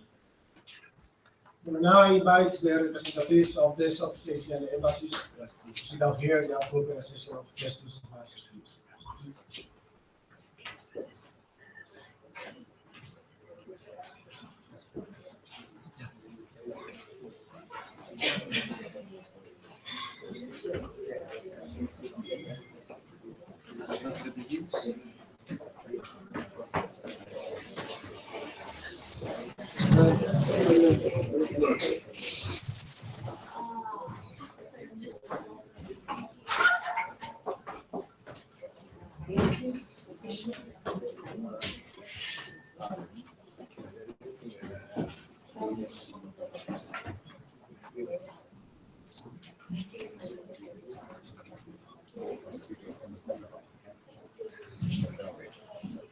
So I open the floor for questions. Please don't be shy. We are here to help you and just inform the situation in the Philippines, Malaysia, in Vietnam, and in Thailand. So please leave your hand if you have any question. Please. At least one, please.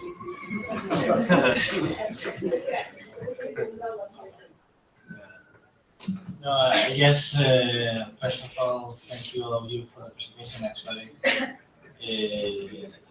all of them were very impressive, and I actually got surprised. First of all, sometimes that there are so many Spaniards going around, and I'm happy of that, and also that there are many people who want to come to Spain. There is one question that was pointed out, and it was the need of bilingual degrees. For example, in Spain now we're working with several universities so they can increase their offerings or do degrees in English and Spanish. How important do you think that is to attract students from your countries to Spain?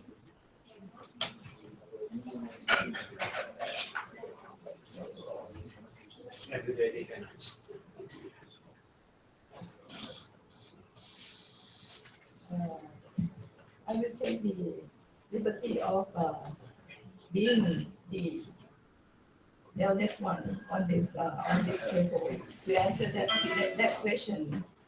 So the question that the Secretary General just mentioned to us is it's very interesting one, and I think that the program that you just said that you're going to offer in English and Spanish, and it will attract for I can say that for Thailand, it's very attractive for Thai students.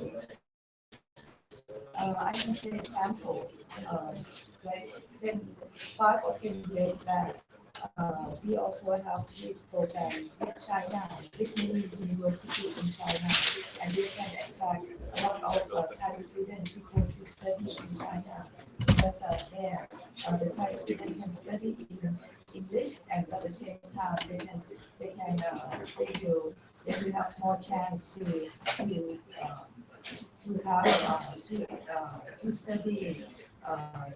Chinese as well, and also learning about culture in China. So in terms of the program that we mentioned in Spain, and then it will be very attractive for Thai students. And also I think that we can have this kind of cooperation with some university in Thailand as well as the exchange program. We can have the double degree between the university in Thailand and also the university in Spain. As I think that Ambassador Yuri just mentioned in the opening speech that for Indonesia, they also have the double degree as well. Thank you very much.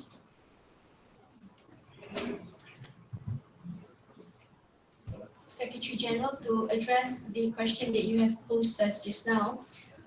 Like I reported before, that one of the considerations for the universities in Malaysia, especially when sending our students abroad at a non-majority English-speaking countries, is always at institutions that can always offer double degree in English and its local language.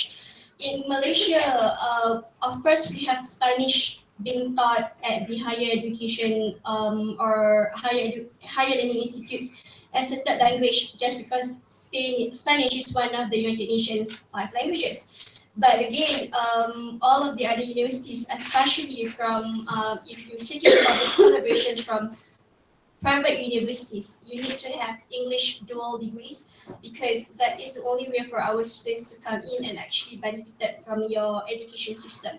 And this has been the norm practice with other non-English speaking countries. For example, Japan, Korea, and in China. These are non-major English-speaking countries, but when we send our students for training programs or even exchange degree programs at these countries, the universities always have dual language programs for our students. Thank you.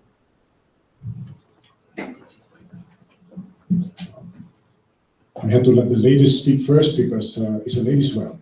The men should give way. Regarding your question, Secretary General, I believe that Spain will gain more attractiveness in terms of encouraging foreign students to study here if you offer dual language programs, both in English and in Spanish. And I can speak from our own experience in the Philippines. As I said, in the Philippines, our educational system is actually bilingual. It's English and Filipino or Tagalog. And for this reason, a lot of foreign students actually go there. Our problem is not attracting foreign students, but making sure that they're going to benefit maximally from their stay in the Philippines. So yes, in terms of encouraging students to come here, offering dual language programs would be very good for Spain. In closing, I would just like to say that whether we like it or not, English happens to be the working language of the world.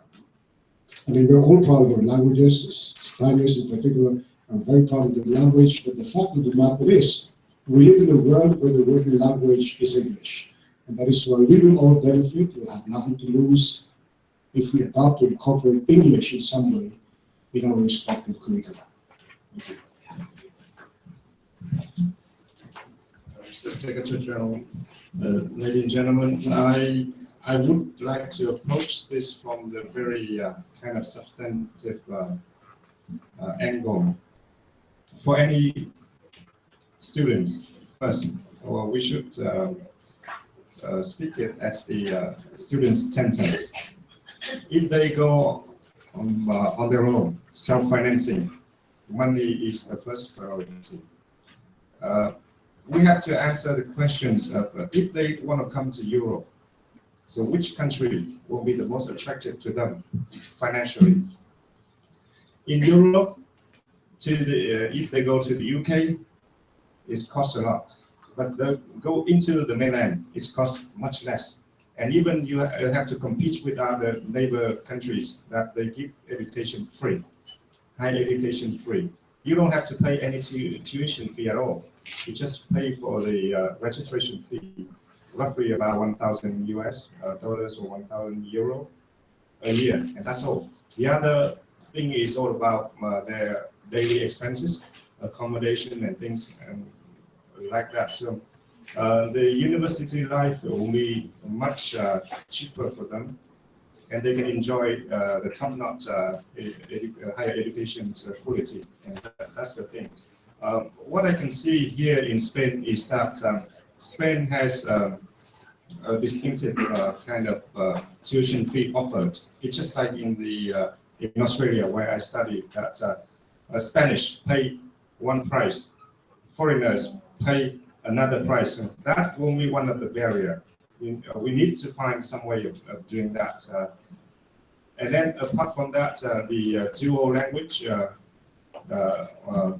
degree for me are very charming. people can come and access to your education system and your university's program very easily.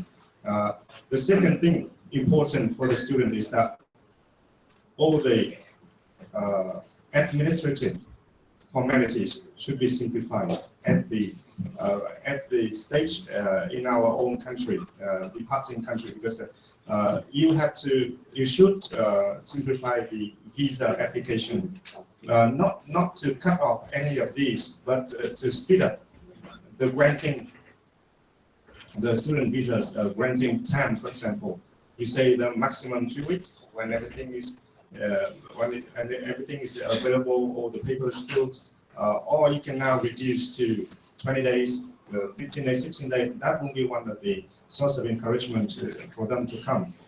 For Vietnamese students, for example, in conflict situation, we all know about back home, Real Madrid, Barcelona football club. We do huge fan club in Vietnam. And almost every single person of the 96 million Vietnamese people know about Thara. They should own one of the products of Thara. So the Spanish, the marca española is so strong in Vietnam. And so what we should do now, we try to bring them here to see things with their own eyes, to meet with players of Real Madrid, to meet with Barcelona, even Atletico Madrid is a rising star in Vietnam as well. And what we can do right now is that we have to show them some kind of offer.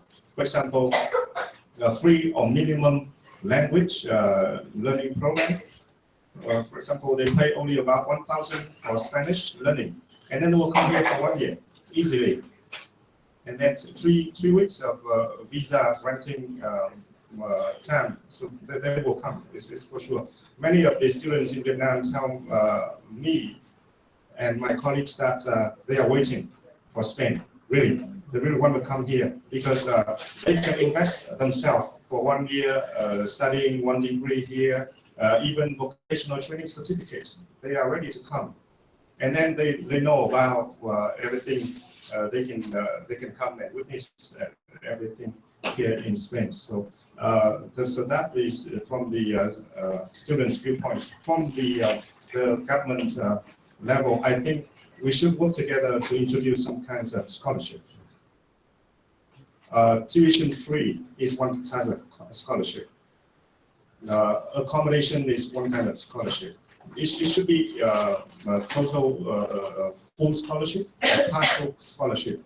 And then you can tell students when they are interested, they will have the opportunities to access to those resources. And that is something very, very interesting for them. And the third thing, which is very important, is that you should come to each of our countries, like to do this kind of feria like this. You have to meet with the students, meet with their parents, for example, because most of the time, the parents are also still play a very important role in our Oriental world when providing orientations and guidelines for the future studies. And I've seen that most of the countries having been in Vietnam, for example, doing a lot of activities, the universities fair like this, Australia, the UK, United States, France, Germany, Japan, they have been very active in selling their products directly to. That's all I think for the moment. Thank you very much. If I may, I would like to echo what my Vietnamese colleague just mentioned, especially on the visa. We also have lots of complaints from the student who would like to come here about very difficult to apply for the visa to come to Spain. The second point that I would like to encourage the Spanish authority, and also maybe you can communicate to your embassy in Bangkok as well, that they should be very active in getting in touch with all the universities in Thailand. And normally in Thailand, we also have this kind of this university fair, and organized just by the British Council or by Alliance Française or by Cote, lots of institutes that they organize to sell their product.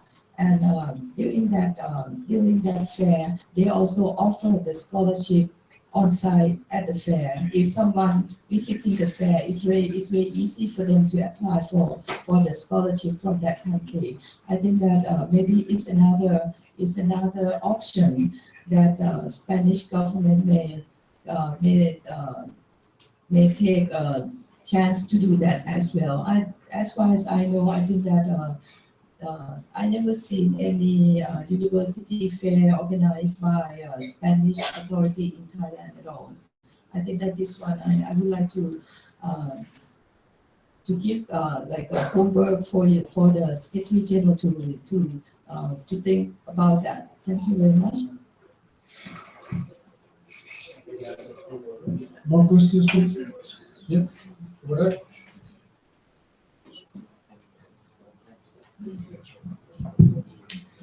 Thank you very much for the time. My name is Idam from Universitas Muhammadiyah Yogyakarta, with my boss over here, who Indira Prabhasari. And it's an honor for me to be here, to be among ambassadors, to be among the representative of the universities in Yogyakarta and in Spain. Number one, I graduated from the university in Spain, Universidad Jaume Primero, and before I applied for the university, actually the regulations in Indonesia, it took me a month to have, it's one of the requirements for Indonesians to be enrolled in Spanish universities. So we have to get legalized by many different departments, like 3 or 4 different departments, and it took me a month to get it done. And I'm just wondering whether it is also happening in your countries, in Vietnam, Malaysia, and in Thailand. Because then, if that is the case, this is some kind of barrier too. This is some kind of challenges for the ASEAN student to study here in Spain. And that's the number one questions. And the second questions, I have been, when I graduated from this university, I came back and I'm working in the university as well. And I've been persuading my students to come here to do an exchange program for 1 semester. And it's wonderful. I'm sending students every semester, and this is the 4th generation. And today, actually, 2 of my students will be coming here also to be with us in the booth. But then, actually, we've been very hard trying to get Spanish students to come to our universities. So this can be an open question for the representative from the Spanish universities, whether what is actually the Spanish student wants, what are actually their interests to study abroad. And this can be also for Mr. and Mrs. Ambassadors, whether you have the tips, whether actually, Spanish students actually like this and that. So it could be a tip for us to encourage our partners also to persuade them to send their students to our universities. And then the third one, I'm actually curious for Mr. and Mrs. Ambassadors on the highlight on how your observation to this country. For me personally, I saw many similarities between my country and Spain, in Spain. Like, see the warm welcome for people. Like, I see the same thing, like very warm. It would unlikely in the north, people say more you go to the north, more you will feel cold. But here, like more to the south, merely feel warm. And I feel that. I've been, I studied here for 2 years, and I felt that warm welcome from the Spanish people. So I want to see how you see the highlights. And this one thing that I also the thing that I get a way to persuade my students to come here. And another thing to persuade my students to come here is Santiago Bernabeu, Camp Nou, and everything. Compostela, and they're very interested, to see those things in person, directly to see, And even when I come here as well, many messages coming. Please send my best regard to the locker of Cristiano Ronaldo, something like that. So this is actually a few reasons why I can persuade my students to come here. And then the second of all, the persuasion that made it successful was Spain is part of the European countries. Once they can come to Spain, they can also enjoy the European countries. That's why I put the big title for my persuasion to my students: experience the European culture and education. Well, that's it. Thank you very much. Muchas gracias.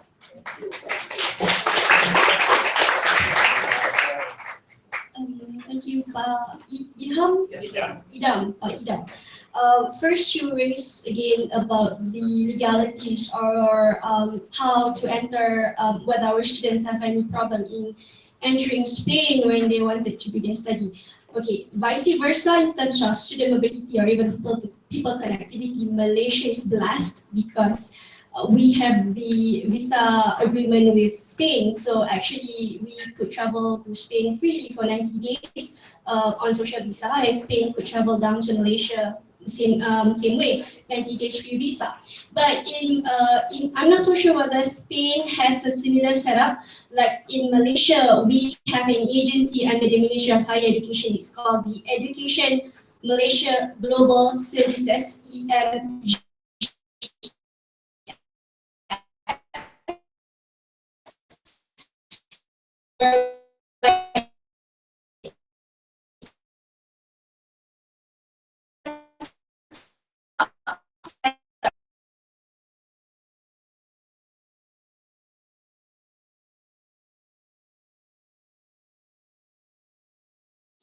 And regulations concerning like immigration issues would be solved at the very first level before you enter Malaysia, because we have this specialized agency who would do it all.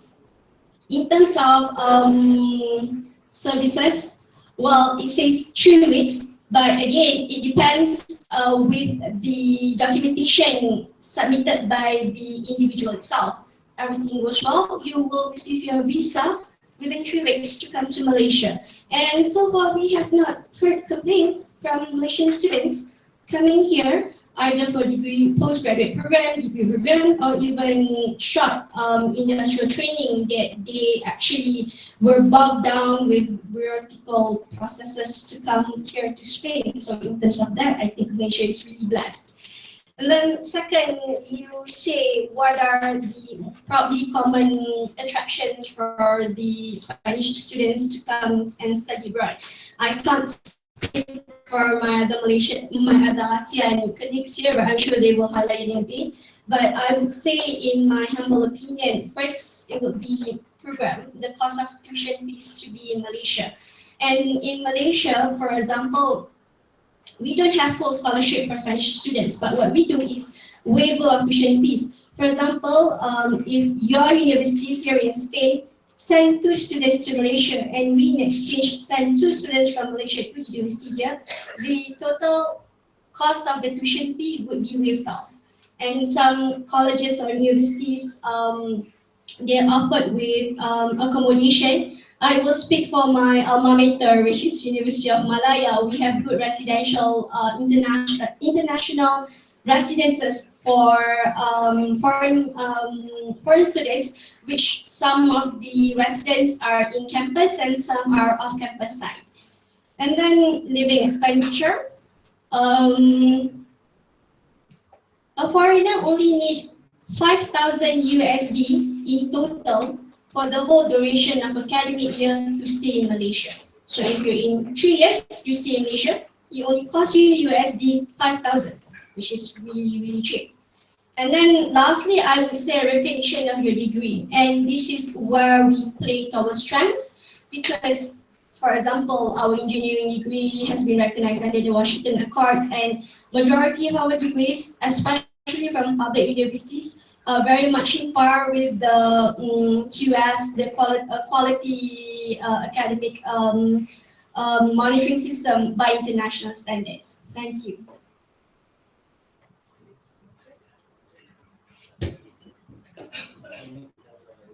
We have 3 questions here from the Indonesian alumni university here in Spain, and they are all very interesting to me.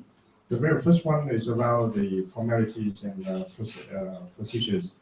For Vietnam, I would like to share information that we have 2 weeks of deadline, as Malaysia has mentioned, and then we can even speed up the process. But the thing always happens in Vietnam is the embassy of Spain in Hanoi. How long they will process that is more or less about that. All the legalization should be done at the embassy. We certify all the papers, and then the students will bring those papers to the embassy to complete the applications. And that's the thing in Vietnam. And I don't see much of the difficulties for Vietnamese students when they have to complete all the domestic formalities before going for the applying visa. But they do have difficulties at the embassy. So this is a big question for us, and we have talked to the embassy sometime, especially something regarding the legalization of the documents. They really need the official stamp of the embassy on every original documents. So that's the thing. If you put the original your stamp on the original documents, perhaps in the future they want to go to France, they don't know what to do.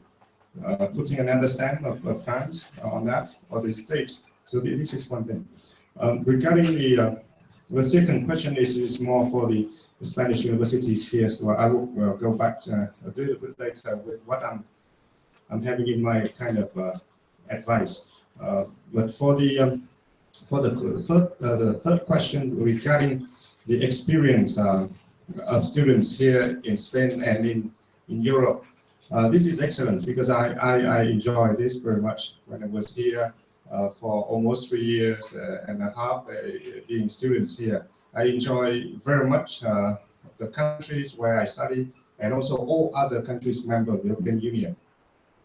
I did also research on the comparative regionalism of the ASEAN integration process and the formulation and the formation of the European Union. And it's very interesting for me when I was in France, in Belgium, and everywhere.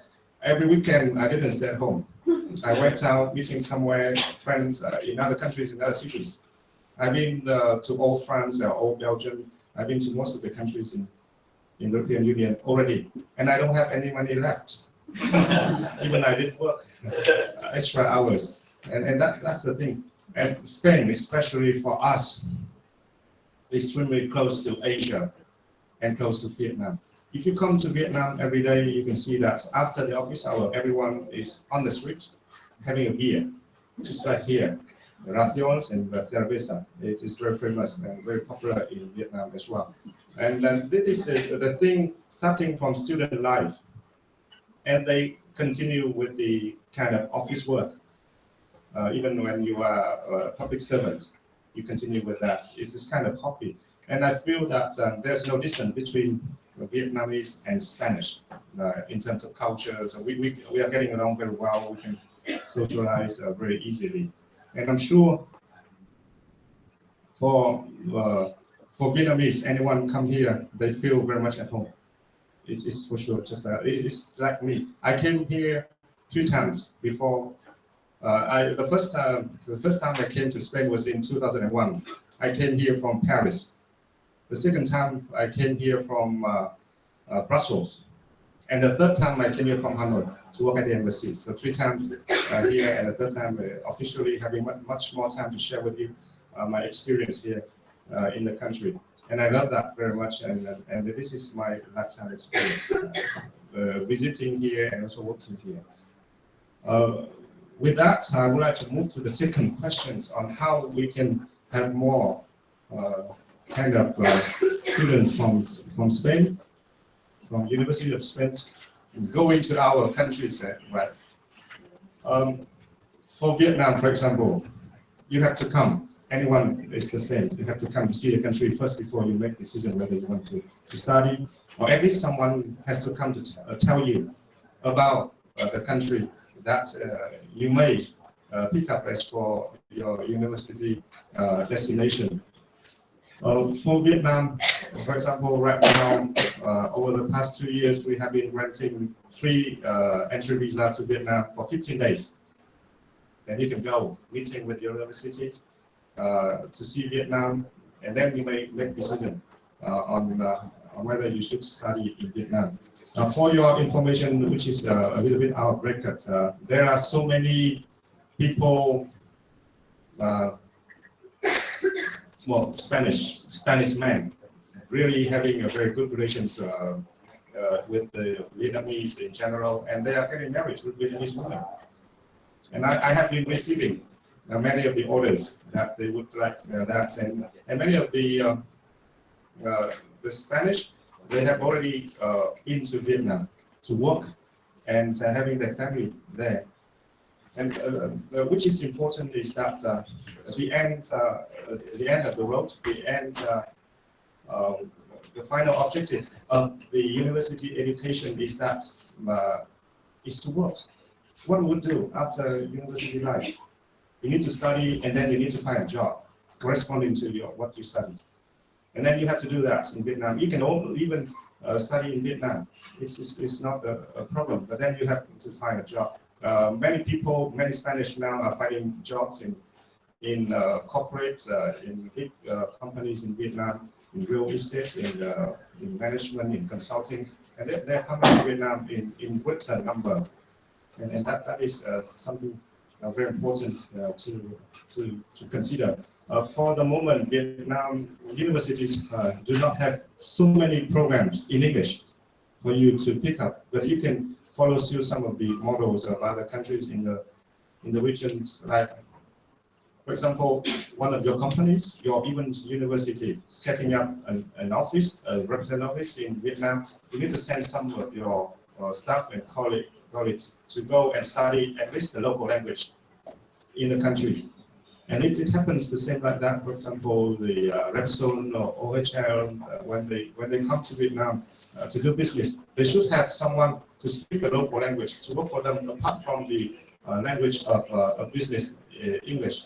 Because we have been seeing that a lot of Japanese, Korean, Chinese countries in the region, they send so many of their staff to come to Vietnam to learn about Vietnamese studies, Vietnamese culture, and also study and learning the language at the same time. And after that, they come back to Vietnam to work for them. Or someone are sent to Vietnam, they will be in Vietnam for six months earlier, studying the local language, knowing about the country, and then start working. And this is the reason why I would like to share with you that Samsung Korea work in Vietnam, setting up everything in Vietnam, and now they are the one who exporting nearly $1 billion of their mobile phones here to Spain. So of the total $3 billion of the trade volume between our two countries, Samsung takes 1/3 of that already. So this is the reason why I would like very much to connect the education and business. You learn, but you have to think what to do after that. Thank you. I think that we have the expert from Vietnam because he has been studying. He studied here for 3 years. As for Thailand, for the first question, the formality, I can say that on our part is much easier. I mean that for the Spanish students to go to Thailand, or if they would like to get familiar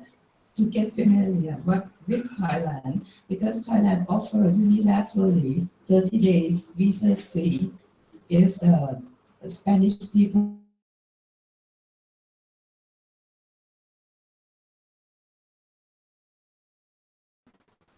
what they would like to do, or they can have a business with pleasure that they spend a month there, spend the life there and see the culture and the people, and also the place that they would like to study. But on the other hand, for Thai people coming here, it's very difficult. There are very long, it takes quite a long time to apply for the student visa to come here as well. But this kind of thing, I think that we have to talk with the embassy has to talk with our counterpart in Bangkok, the embassy, the Spanish embassy in Bangkok, to facilitate more on this matter. And for the second question is that the attraction. For the attraction, I think that since I have been here for not a year yet, but almost a year, I can feel lots of similarity between Thailand and Spain. You are right that the people in Spain, especially in the south, they are quite warm. But if you go to the north, you feel like colder. The most like being close to France, you will feel much colder. And for Thai people, as I mentioned in my presentation, that we have quite the service mind and big hospitality in our country. That's why we have very what is that? Very high value in tourism in our economy. And for this, Thai people is quite like the Spanish people. I don't want to say this, but I think that for Thai, we are not very disciplined. And I can say that among all the 28 EU members, Spain is not on the top list of the disciplined country as well. I'm sorry to say that, but I think that is a good thing of us. Not so what is that, so strict and not so cold. You have warm heart. I think that we have the same thing, and with some other ASEAN countries as well. We are not cold, we can say that. And the other similarity is about the cuisine and the gastronomy. The Spanish people, they love eating. They love variety of food, and we also have that kind of thing in Thailand. Our gastronomy is so rich, the same as in Spain. That's why in Spain you can see that the foreign food is very difficult for foreign cuisine to penetrate the Spanish market. But I also try my best to penetrate the Spanish market by Thai cuisine. And the other thing is that Thai people, they know Spain more as the attractive tourist destination. You have a very so many historical places to visit, and they would like to visit all these places, but sometimes since because of the formality of the visa, you come to Spain, you have to apply for the Schengen, which is very difficult for Asian people to apply for the Schengen visas. That is one thing that deters Thai people not to come in here. That as much as many as it should be.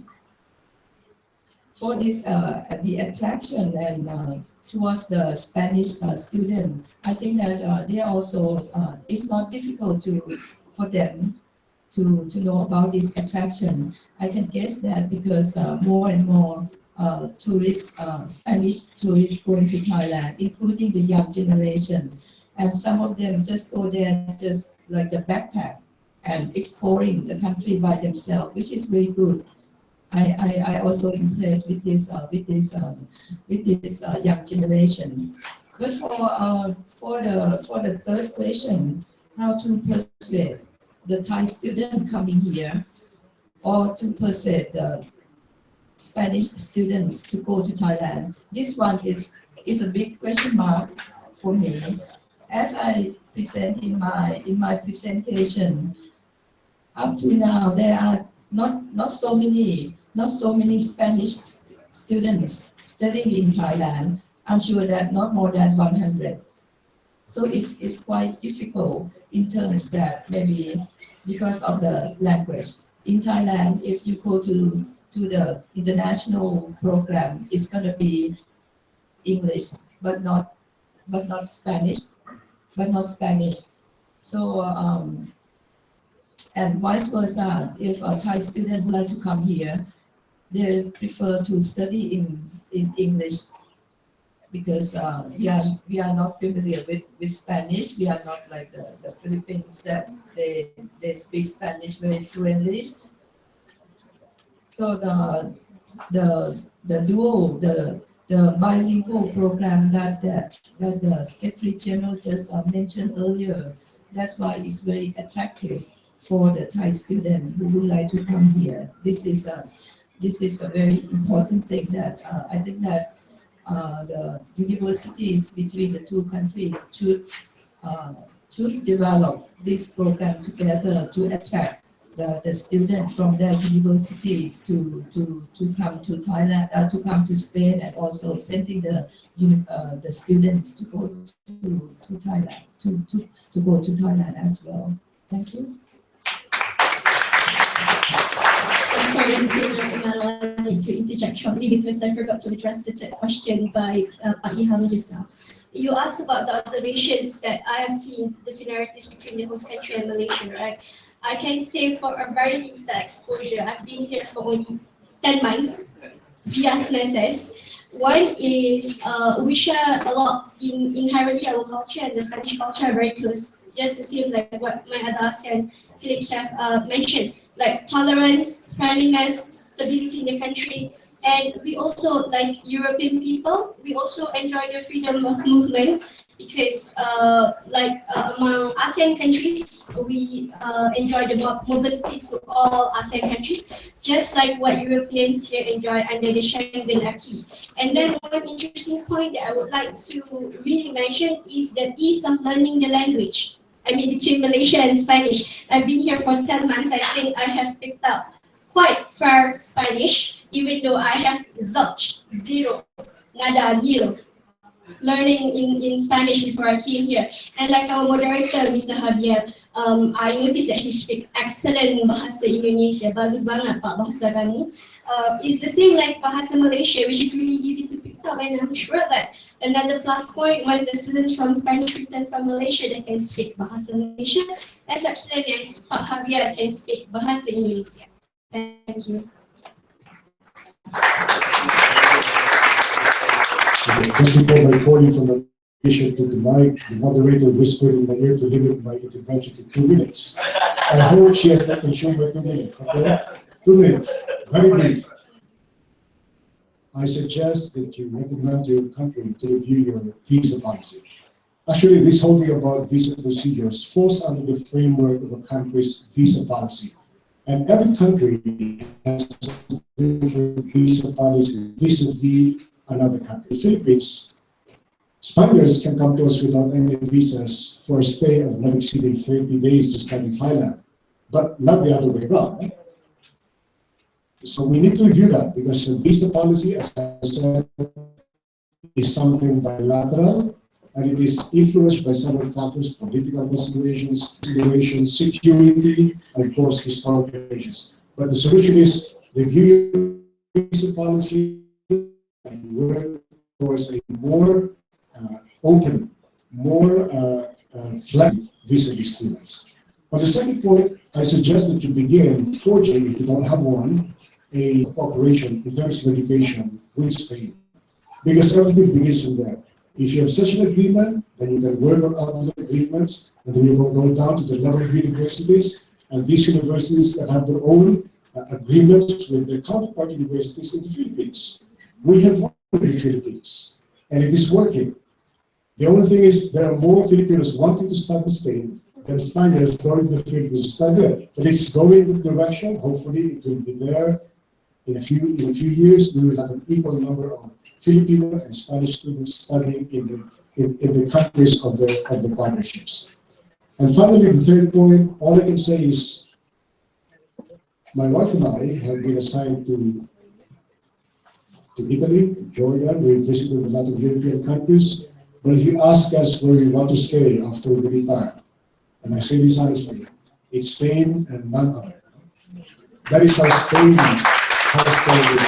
And I'm sure my colleagues in the diplomatic corps will share the same sentiment. It would be an understatement to say that it's easy to fall in love with Spain. There's an understatement. Spain is a seductive country. You can never ever say no to it. Thank you. Okay, I just wanted to make a comment on visas because there were several questions on that. Starting last year, we started to change our, what we did is we managed to start to change the visa for students policy. Because up to now it was going through the embassies and it was kind of a lengthy problem, especially because some countries it was getting longer and longer. What we did is we tried to move that we allow some universities to issue visas for students, and it's something that it helps.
This also I said before, it's appears here, it appears our agency. It's like Institute it's like the British Council and so on the internationalization of our education. So they are here. Please feel free to ask her as many questions as you want, because she will be the one who I will direct you to. Okay. Okay, many thanks. Now I have to close the session, so many thanks all of you, and we have to advance the program.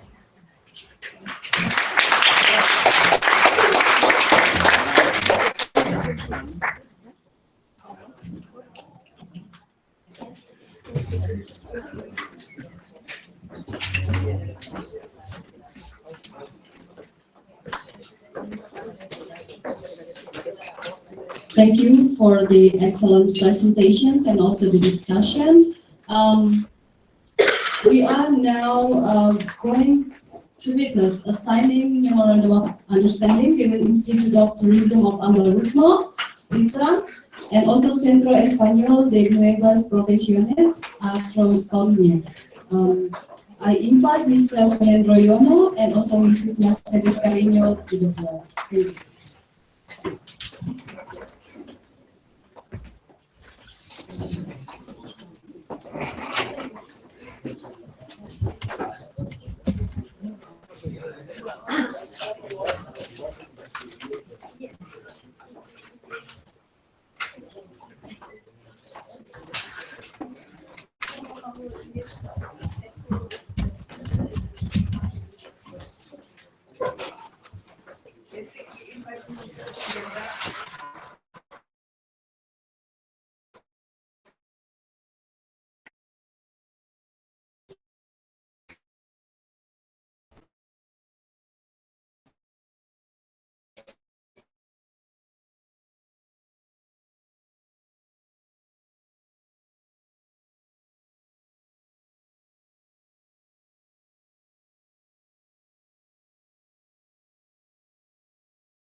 Silakan Universitas Indonesia duduk.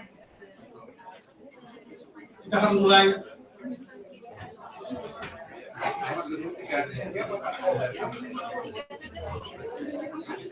Ya, ini dipindah situ satu karena di sini cuma dua kan.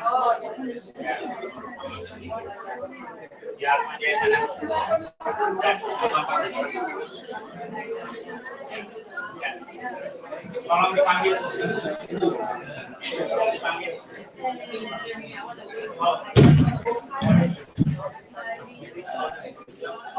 Silakan. One by one. Ya, benar. Oke. Silakan Budi Santoso dari Además University. Gregorius Erwin Muhartanto dari Agastia University of Jakarta.